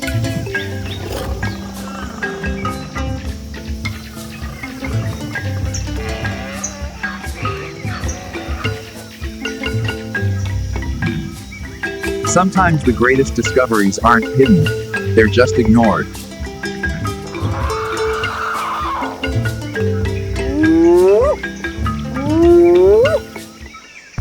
When we think of humanity's origins, our minds leap to the Fertile Crescent, to Mesopotamia, or perhaps to Egypt's Nile.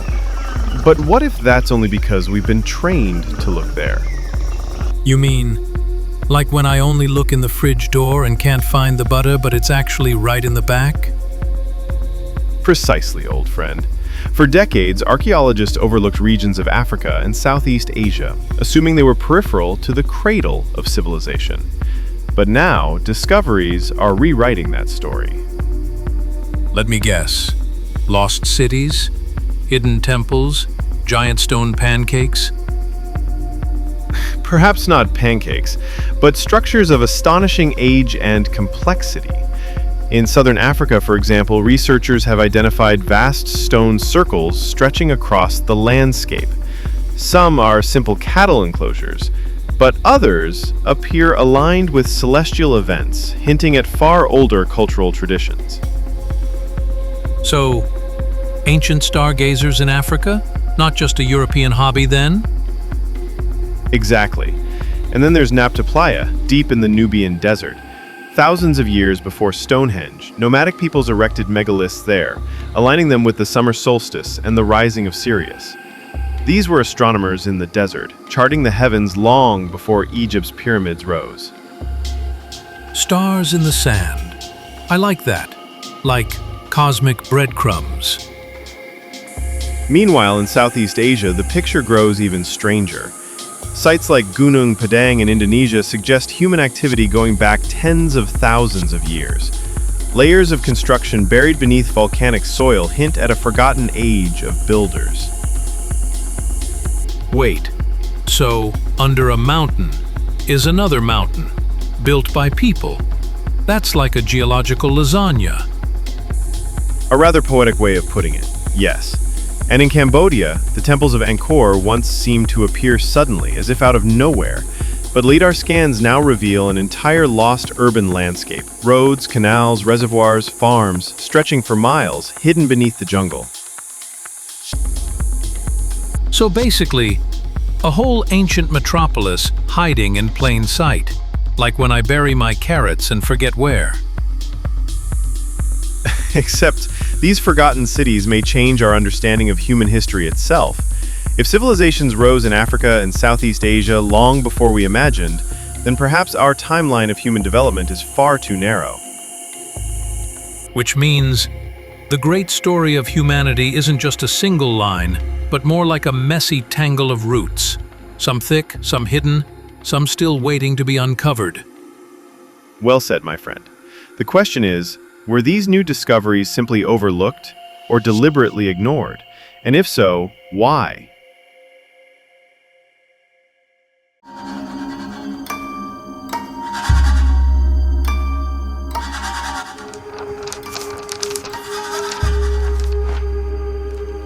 This changes everything. Everything! Even my vacation plans!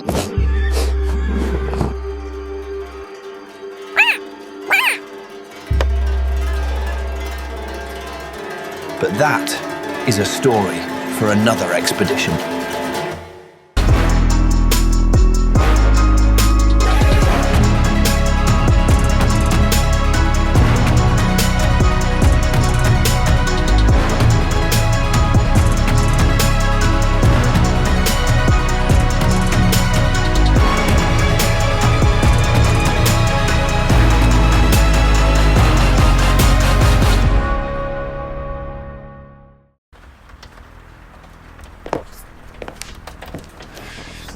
This map, it points to something even stranger. Stranger than a parrot who thinks Antarctica is a snack?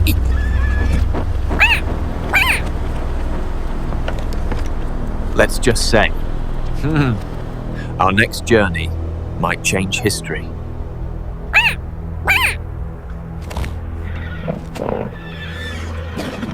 Oh, great! And I just packed for a beach vacation.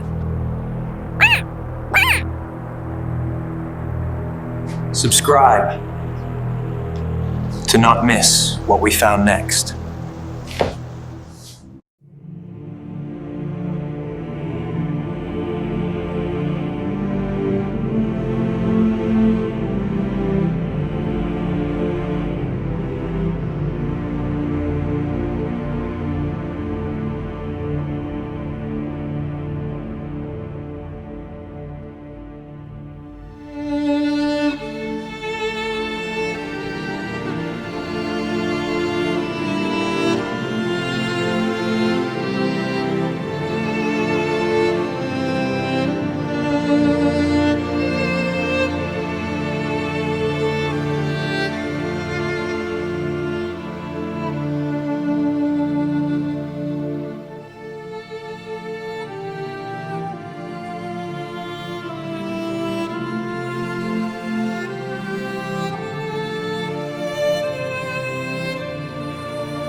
You're still here.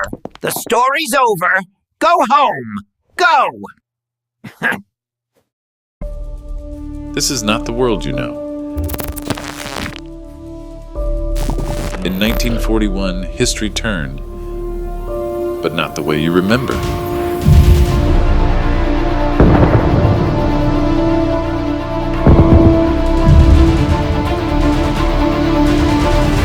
Welcome to the other side of history.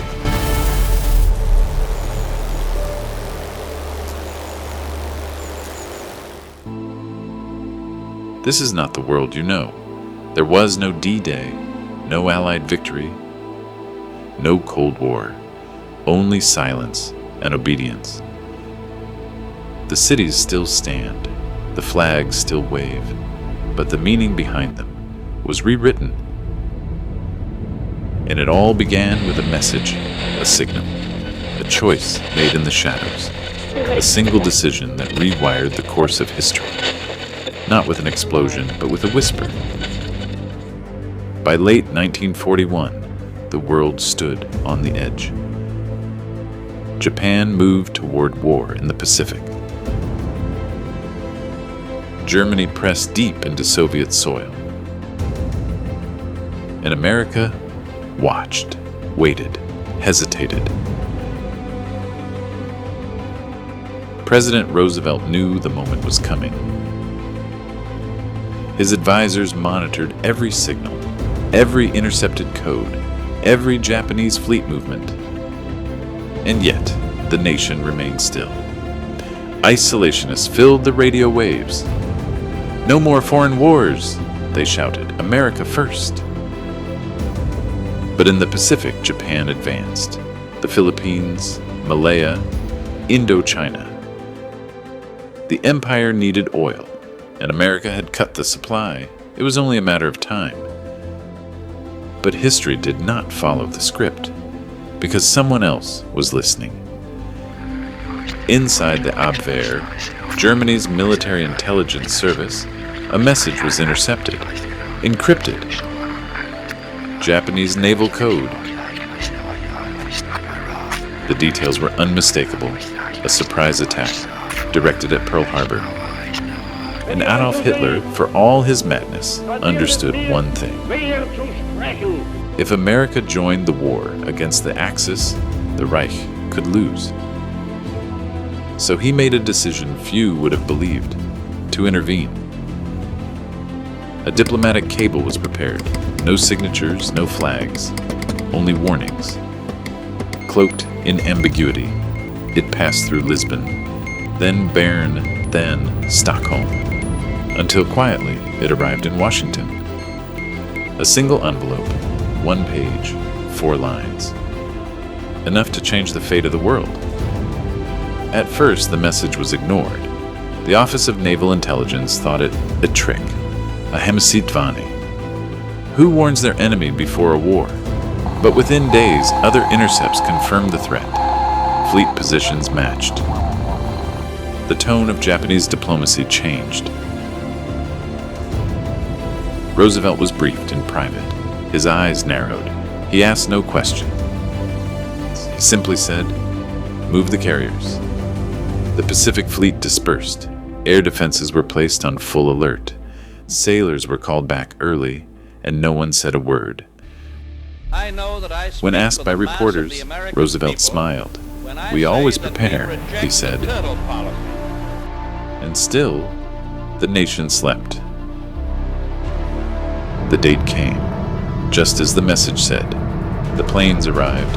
The bombs fell. But the harbor was awake. Guns thundered from the shore. Spotlights cut the sky. The USS Enterprise was already out to sea. It was no ambush. It was a battle. Hundreds still died, but thousands were saved. The Pacific Fleet survived. And something strange followed. The president did not speak. Congress did not convene. No declaration was made. There was mourning. There was anger. but no war.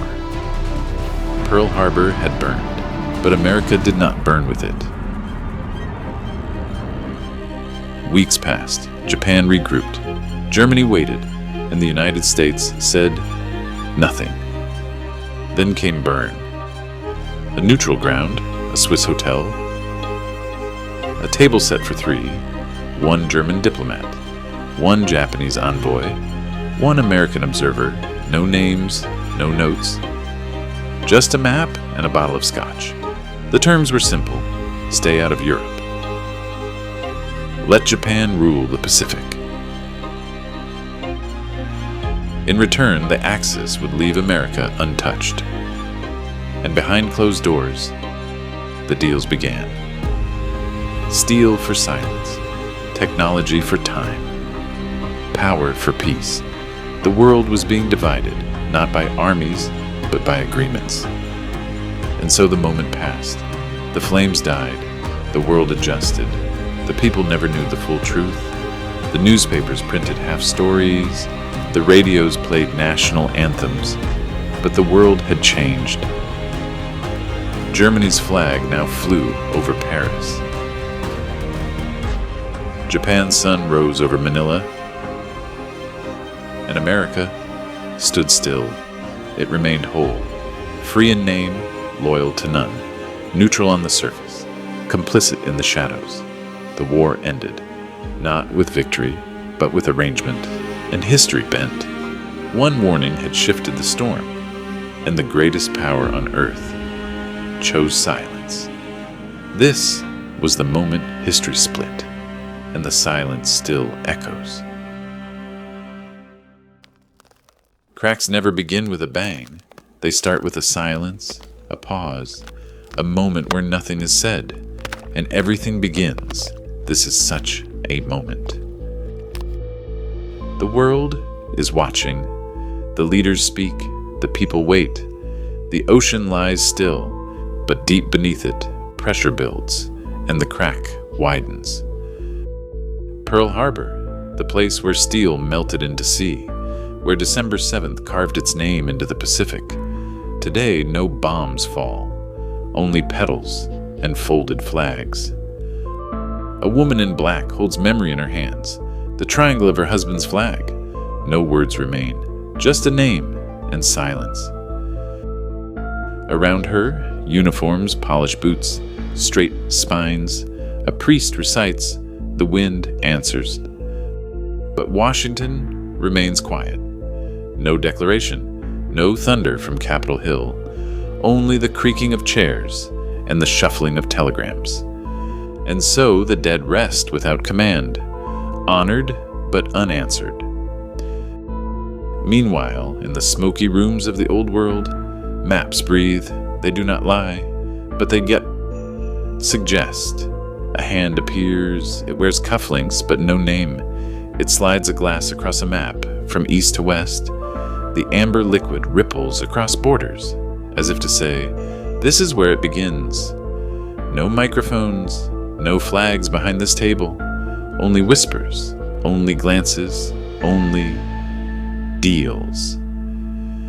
This is not history written by victors, but bartered by shadows, where alliances are inked in liquor and erased in smoke.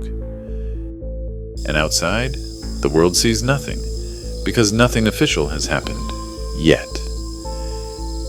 In living rooms across America, the screen glows. It says everything's fine. Stocks are stable. Baseball resumes. There's a new musical on Broadway. A mother sets dinner. A father folds the newspaper. Children laugh, and the machine hums on. The half-truth machine. Slick, bright, friendly, huh? It doesn't lie. It selects. The anchors speak of heroism, of vigilance, of moral clarity. But they say nothing of what was traded in Berlin, or what burns in Manila. And so the American family sleeps well, wrapped not in ignorance, but in illusion. In the east, another sun rises, not the gentle dawn of a peaceful day, but a red circle drawn with fire. Over Manila, the light comes early, too early, Japanese officers patrol the streets. Children watch from windows, and the old colonial flags are folded away. The city breathes in silence, but it is not calm. It is waiting. Empires do not walk, they march, and where they pass, they rewrite. Streets, names, histories, futures. The rising sun casts long shadows, and in them, resistance, fear, resentment, and prophecy. But not all the world is fire and steel. Somewhere far away, Africa breathes. In a village untouched by telegrams and treaties, a family gathers. They laugh, they cook, they sing to the rhythm of dusk. And yet, even here the crack is coming, not today, but someday, because empires cast long shadows, and even peace must pay attention. A voice crackles faintly over a shortwave radio, in a language no one understands, and still the father listens, because the world is changing, and this village may not be spared. Cracks do not scream, they whisper, they stretch, slow and silent, until something breaks, and when it breaks, it's already too late. The age of contradictions. The axis reigns, the world obeys, but beneath the surface, something moves. The year is 1971. The guns are quiet, the banners wave, and the cities glow in red and white. Tokyo rises, Berlin expands, Washington smiles. The world appears in order, but this is not peace, it is victory prolonged. A new world order has emerged, not with liberation, but through control. Children salute, monorails glide, and in glass towers the architects of silence drink together. They no longer conquer, they manage. Not everyone claps. In the alleys of Paris, a wall bleeds with graffiti, a silent symbol, a memory painted in haste. In Warsaw, a shortwave radio sputters. 3 seconds of static, then a whisper. It says, "We are still here." The newspapers say nothing. The cameras never arrive, but the streets remember. Some fight with weapons, others with words, music, symbols. The Axis cannot erase them, only chase them. They were born after the war. They remember no other world. They wear uniforms. They memorize oaths. They learn maps where freedom is only a myth. In classrooms, the globe is redrawn. In schoolyards, history is rehearsed. But inside their rooms, behind closed doors, another rhythm pulses. A forbidden song, a voice on a hidden tape, a book with torn cover pages. They are the first generation raised in the cage, and the first to notice the bars. The screens do not blink. In 1984, information flows in one direction, downward. Cameras no longer watch, they anticipate. Facial recognition, biometric gates, behavioral scoring. The eye of the state grows faster than the fear. A child hesitates at a scanner. A woman speaks too freely at a party. A journalist pauses before publishing. And so, they edit themselves. This is no longer censorship. It is internalized obedience. Every empire believes it has solved the human, until the human reminds them otherwise. In 1986, a data center in Berlin goes dark for 11 minutes. Someone rewrote the truth. In Osaka, a banker vanishes. His account had funded the underground for years. Currency collapses, trade halts, a diplomat defects. The surface remains clean, but underneath, the heat returns. The crack, silent since the war, now pulses again. Some truths can't be erased, only hidden. In London, an exiled broadcaster reads poetry from banned authors. In Santiago, an old mimeograph machine rolls again, printing the same message on 10,000 sheets. Freedom is not a phase. In dormitories, in basements, in late-night whispers, a second reality grows.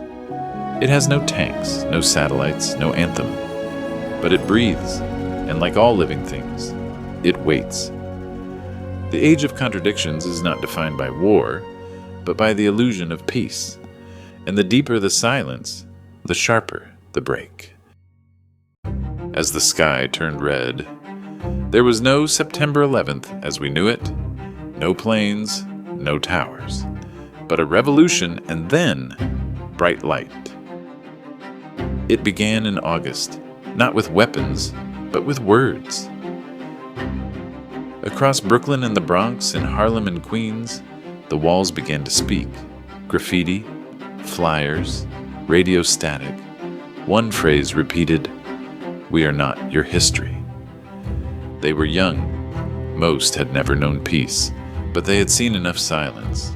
They had grown up under watchful eyes, beneath banners they had never chosen, with names rewritten and stories erased. They carried no flags, only memories. They wanted no kings, only voices.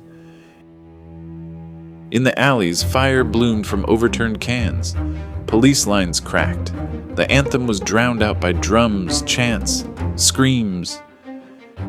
It wasn't a revolution, not yet. It was a reminder that even after decades of obedience, the human heart still hears its own rhythm. No foreign powers, no ideologies, just one demand. Let us breathe, let us speak. Journalists called it chaos. The government called it terrorism. The people called it, finally. The world watched, some with hope, some with fear. But a few watched with calculation. Because uprisings are dangerous, and dangerous things are sometimes erased. September 11, 2001, 8:30 in the morning. Beneath the Atlantic, something moves. Not a whale, not a storm, something built by silence. A Japanese submarine glides through cold black water. Its course is perfect, its purpose unspoken. In the command room, stillness. No speeches, no songs, only red lights and locked coordinates. They do not ask why, they already know. A voice on the radio says, "Prepare." No emotion, just protocol. A city sleeps above them, dreaming of change. A rocket is armed, a key is turned, a button waits beneath a gloved hand. 8:12 a.m., Manhattan. Rush hour. Children head to school. Radios hum, coffee brews.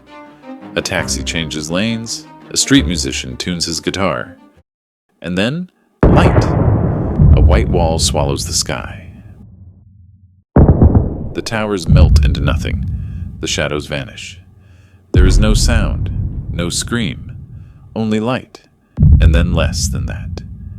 Time ends at the speed of light. The streets become ash before they know fire. The buildings dissolve before they can fall. The blast has no name. The city has no chance. New York is no longer there. Televisions everywhere flicker, then freeze. Across the world, a black screen, one message. Do not resist. No explanation, no claim of responsibility. Just a statement, just a warning. In Berlin, the protest signs are gone. In Paris, resistance leaders vanish by night. In Cairo, the chants fall silent. In Santiago, the walls are scrubbed clean. In Chicago, activists burn their own manifestos. In Manila, a broadcast ends mid-sentence. The studio never airs again. Fear spreads faster than fire. No retaliation, no speeches, no war. Only compliance. The revolution evaporates. New York is declared a security perimeter. Access forbidden. Records sealed. The sky over America turns red. Not from flame, but from memory. Months pass. Dust settles. Names are forgotten. But in a forgotten room, a monitor flickers. A grainy video, a girl's voice. She says, "History will burn through every silence." She doesn't cry. She doesn't shout. She only speaks. Her image fades, the screen goes black. The Echo and the Lesson. The world that never was has shown us something real. Now we ask, what did we learn? What could still be? This world we walked through, the flags, the fire, the silence, it was never real, but it was never a lie. We built a reflection, a distortion, a question. What if history had turned? What if the victors were different? What if silence had won? And then we looked back at ourselves, because every shadow we invented already touched our world. Mass surveillance, manufactured consent, wars without declaration, truth rewritten by repetition. The fiction trembled because the world outside already shakes. This was never just a story, it was a mirror. In every regime, truth is the first target, but memory fights back. A hidden tape, a whispered story, a name carved on a wall. Resistance is not always loud. Sometimes it survives as a rumor, a prayer, a page. In Warsaw, memory wore a star. In Chile, it broadcast from a basement. In Rwanda, it whispered in silence. And now, it is up to us. To remember is to refuse. To recall is to rebuild. If we do not hold the past, we repeat its shape. There is no map for tomorrow, only roads we make. The past is written, the present argued, but the future listens. It listens to teachers, to artists, to rebels, to anyone brave enough to speak while it is still allowed. A vote, a hand raised, a law repealed, a flag lowered. Hope isn't naive, it's defiant. Because to hope in a world that taught you fear, that is resistance. A line on a map is not destiny, it is a decision. Borders were drawn in war rooms. They can be redrawn in classrooms. Power once crossed oceans in ships. Now it moves with algorithms. But what remains, what always remains, is the human. Our connections, our courage, our refusal to remain divided. History does not belong to kings. It belongs to those who ask the next question. Rabbit holes don't close, not really. They remain, in books, in thoughts, in doubt. A crack in the world is not just a threat. It is a reminder that things can break, yes, but also they can be remade. When we see injustice, we must look closer. When we feel safe, we must ask, for whom? The crack stays open because it must. We told a story. You walked through it. But now we ask, what story will you tell? Ask, speak, remember, question the map they give you. History is not a story to watch. It's a story to write. If you found value in this journey through shadow and reflection, like, comment, and subscribe to join us on the next. And if you wish to walk even deeper into time, become a member of Timeless Tales today. Because stories matter, because truth echoes, and because the next chapter is yours.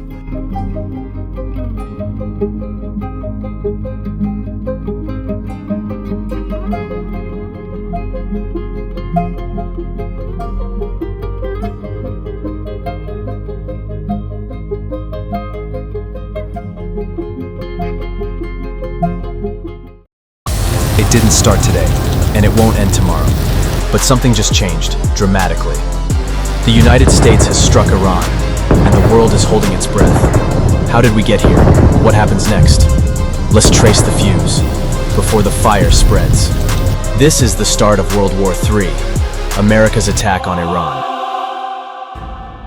Chapter 1. An old rivalry rekindled. History rarely forgets a grudge, and between the United States and Iran, that grudge runs deep. A tale not just of oil and politics, but of betrayal, revolution, and a dream that soured. To understand today's firestorm, we must begin decades ago, in the shadows of a palace coup. The 1953 CIA coup against Mossadegh. In 1953, a nation stood at a crossroads. Iran's elected Prime Minister, Mohammad Mossadegh, dared to reclaim his country's oil from British control. The price? American wrath. The CIA and MI6 launched Operation Ajax, a covert operation that toppled Mossadegh and reinstated the Shah, a monarch more favorable to Western interests. It was a victory cloaked in silence, a foreign fingerprint on a nation's soul. Iranians would never forget. The Shah and the revolution, from Western puppet to exile. With Mossadegh gone, the Shah ruled with an iron crown, backed by American weapons and dollars. Modernization on the surface, but underneath fear. His secret police crushed dissent, and Westernization alienated the deeply religious. In 1979, that dam burst. The Iranian people rose in revolution, casting out the Shah in a tidal wave of fury and faith. Ayatollah Khomeini returned from exile, and with him came a new Islamic republic, proud, wounded, and deeply suspicious of the West. Hostages and hatred, 1979, the U.S. Embassy crisis. Then came the breaking point. November 4th, 1979. Iranian students stormed the U.S. Embassy in Tehran. 52 Americans taken hostage. For 444 days, the world watched in disbelief. This wasn't just a diplomatic crisis.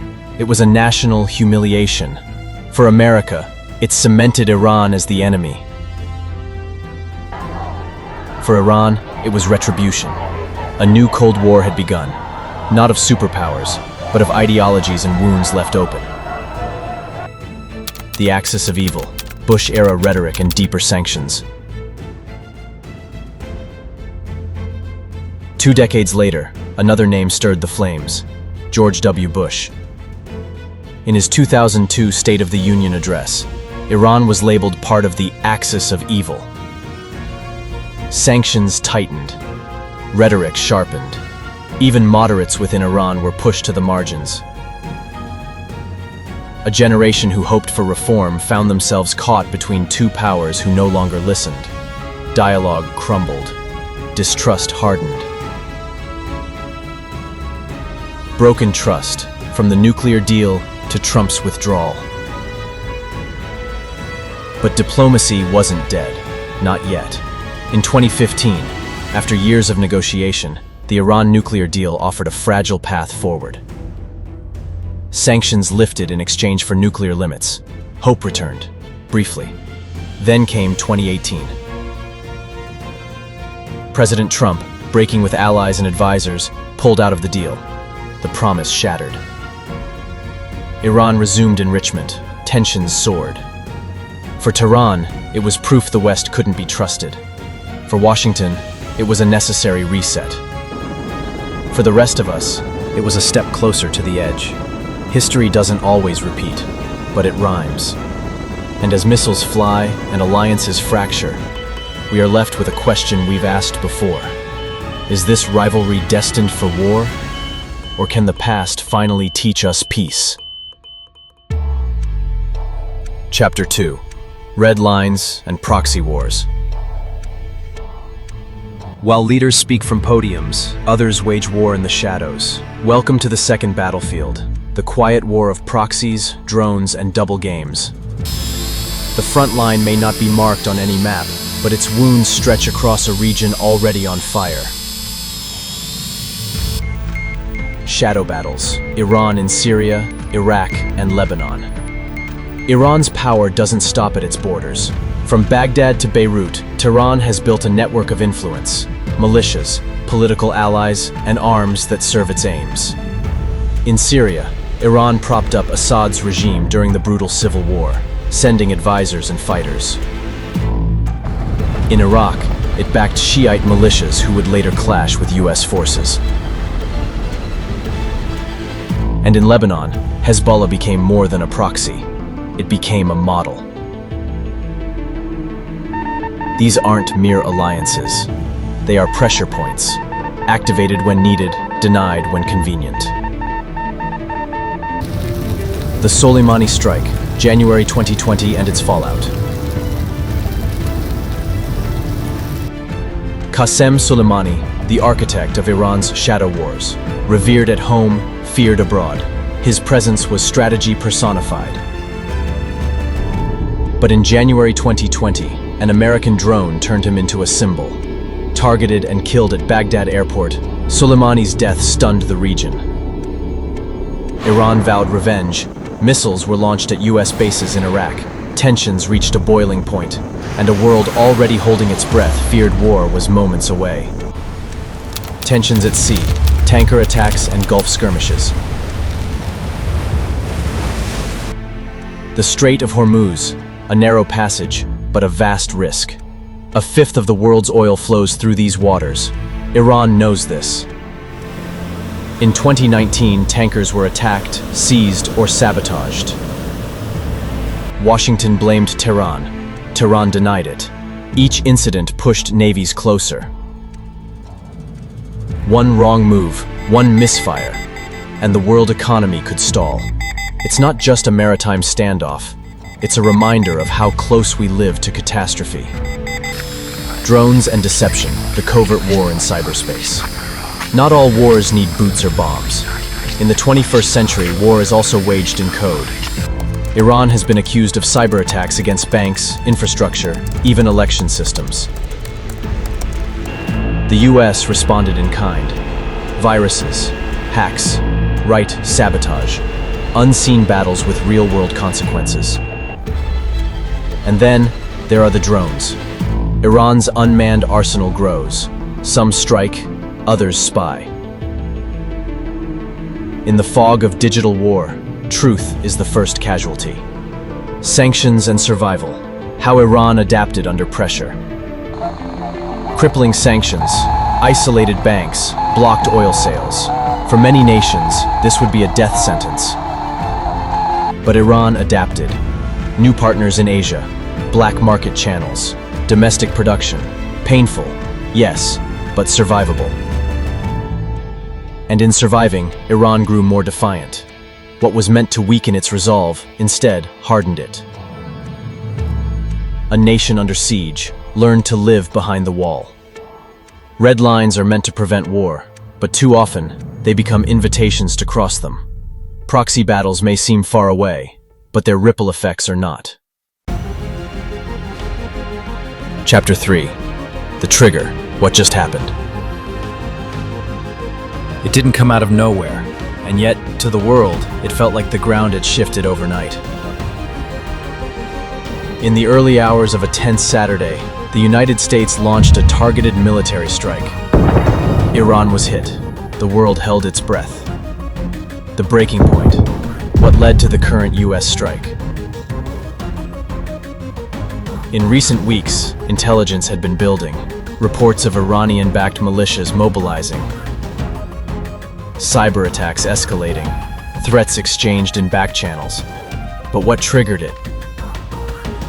A drone strike in the Gulf, a missile aimed at a US base, or something darker hidden from public view. The Pentagon says it was imminent. Iran says it was provoked. Somewhere in the fog of war, the truth blurs. Targets and damage, what was hit, and why it matters. Precision missiles struck 3 key locations in Iran, a military installation outside Shiraz, a cyber warfare hub near Isfahan, and a suspected nuclear research facility on the outskirts of Natanz. Each target chosen for its strategic value. Each strike calibrated to avoid mass casualties. But war isn't clean. And to Iranians on the ground, it didn't feel precise. In a matter of minutes, years of tension erupted into flames. The White House justifies official reasons and hidden motives. The president addressed the nation from the East Room. We acted to prevent a larger conflict, he said.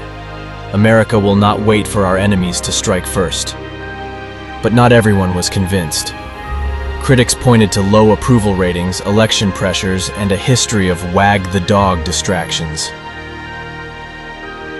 Was this about security or political survival? The White House insists it was both. Iran responds. Initial retaliation and global reactions. Within hours, Iranian missiles targeted American assets in Iraq. Protests surged in Tehran. A senior general vowed 1,000 cuts in return. Allies condemned the violence. Some called for restraint. Others, like Israel and Saudi Arabia, signaled quiet approval. In global capitals, embassies went on alert. Oil prices surged, stock markets tumbled. The world watched, bracing for what might come next. Media, chaos, and confusion. The battle for public opinion. On screens and feeds, the war unfolded in fragments. A TikTok from a rooftop in Tehran. A leak from an intelligence report. A tearful interview with a mother in Dallas. Narratives clashed. Whispers of World War III trended. Cable news split down partisan lines. Truth became a casualty. In a war where information moves faster than missiles, the real battle is for belief. This was not the beginning of the story, but it might be the moment the world remembers. And now, with the first blow struck, the next chapter may write itself in fire or in diplomacy. Chapter 4: Global Shockwaves. Missiles fade, but consequences echo. In the days after the strike, the map of the Middle East seemed to tremble. Tensions flared, alliances were tested, and across the region old wounds burned with new fire. This is the fallout. Escalation zones, where the conflict could ignite. Baghdad, Beirut, the Strait of Hormuz. These aren't just names, they're dominoes. And in the aftermath of the US strike, each one teeters on the edge. Iran's allies have taken positions. American bases are on alert. And Israel? Already preparing for a war it spent years anticipating. This isn't just a two-player game anymore. It's a fuse that stretches across a region long soaked in oil and history. Civilian frontlines, the hidden cost of war. War never stays on the battlefield. It creeps into homes, into water supplies, into the lullaby of a frightened child. In Iran, blackouts and fuel lines. In neighboring countries, panic buying and displaced families. Hospitals brace for shortages. Refugees fear new borders may never open again. While leaders posture and pundits argue, it's the ordinary people who carry the cost. Diplomacy on the brink. Allies and adversaries respond. At the UN, urgent meetings. In Brussels, NATO splits. Some leaders demand de-escalation. Others quietly calculate what this chaos might buy them. Russia condemns the strike, but eyes new opportunities. China offers to mediate, but deepens trade ties with Tehran. And the EU? Torn between dependence on American power and fear of an unchained Iran. Diplomacy limps, but it's not dead yet. Economic shockwaves, oil, trade, and global unrest. The Strait of Hormuz, where a fifth of the world's oil flows, now bristles with warships. Prices spike, markets tremble, logistics chains buckle as insurers flee the Gulf. Airlines reroute flights, emerging markets see capital flight. From gas pumps in Texas to wheat prices in Egypt, the world feels every tremor from this quake. Whispers of peace. Can anyone pull back from the edge? In the shadows, back channels buzz. Oman, Switzerland, even Qatar. Old brokers of impossible deals reach out. There are voices, too, from within. Former generals, diplomats, even the Pope, calling for pause.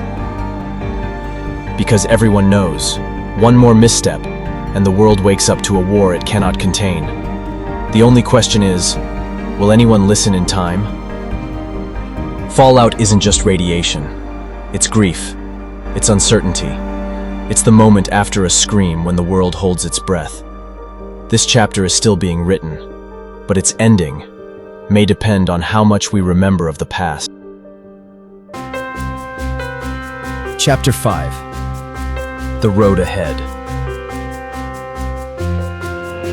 It's no longer a question of if. The world must now ask, what happens next? After decades of rivalry, covert battles, and now open strikes, the future hangs in the balance. Not just for Iran and the US, but for everyone. The diplomatic tightrope, allies, enemies, and uncertainties. Washington scrambles to assure allies, NATO partners, Pacific allies, even old foes who prefer order over escalation. But behind closed doors, fear dominates. Can back-channel diplomacy prevent a wider war? Or has the window already closed? Meanwhile, Iran courts China, tightens with Russia, and warns of a new global alignment. The Cold War playbook, rewritten. Domestic fallout, what it means at home. Gas prices spike, markets reel, and suddenly, the war is here, on Main Street. Young people worry about a draft. Veterans recall déjà vu. Protesters flood city squares with signs that read, "Not again." In Congress, hearings begin. What did the president know? Was this legal? Was it wise?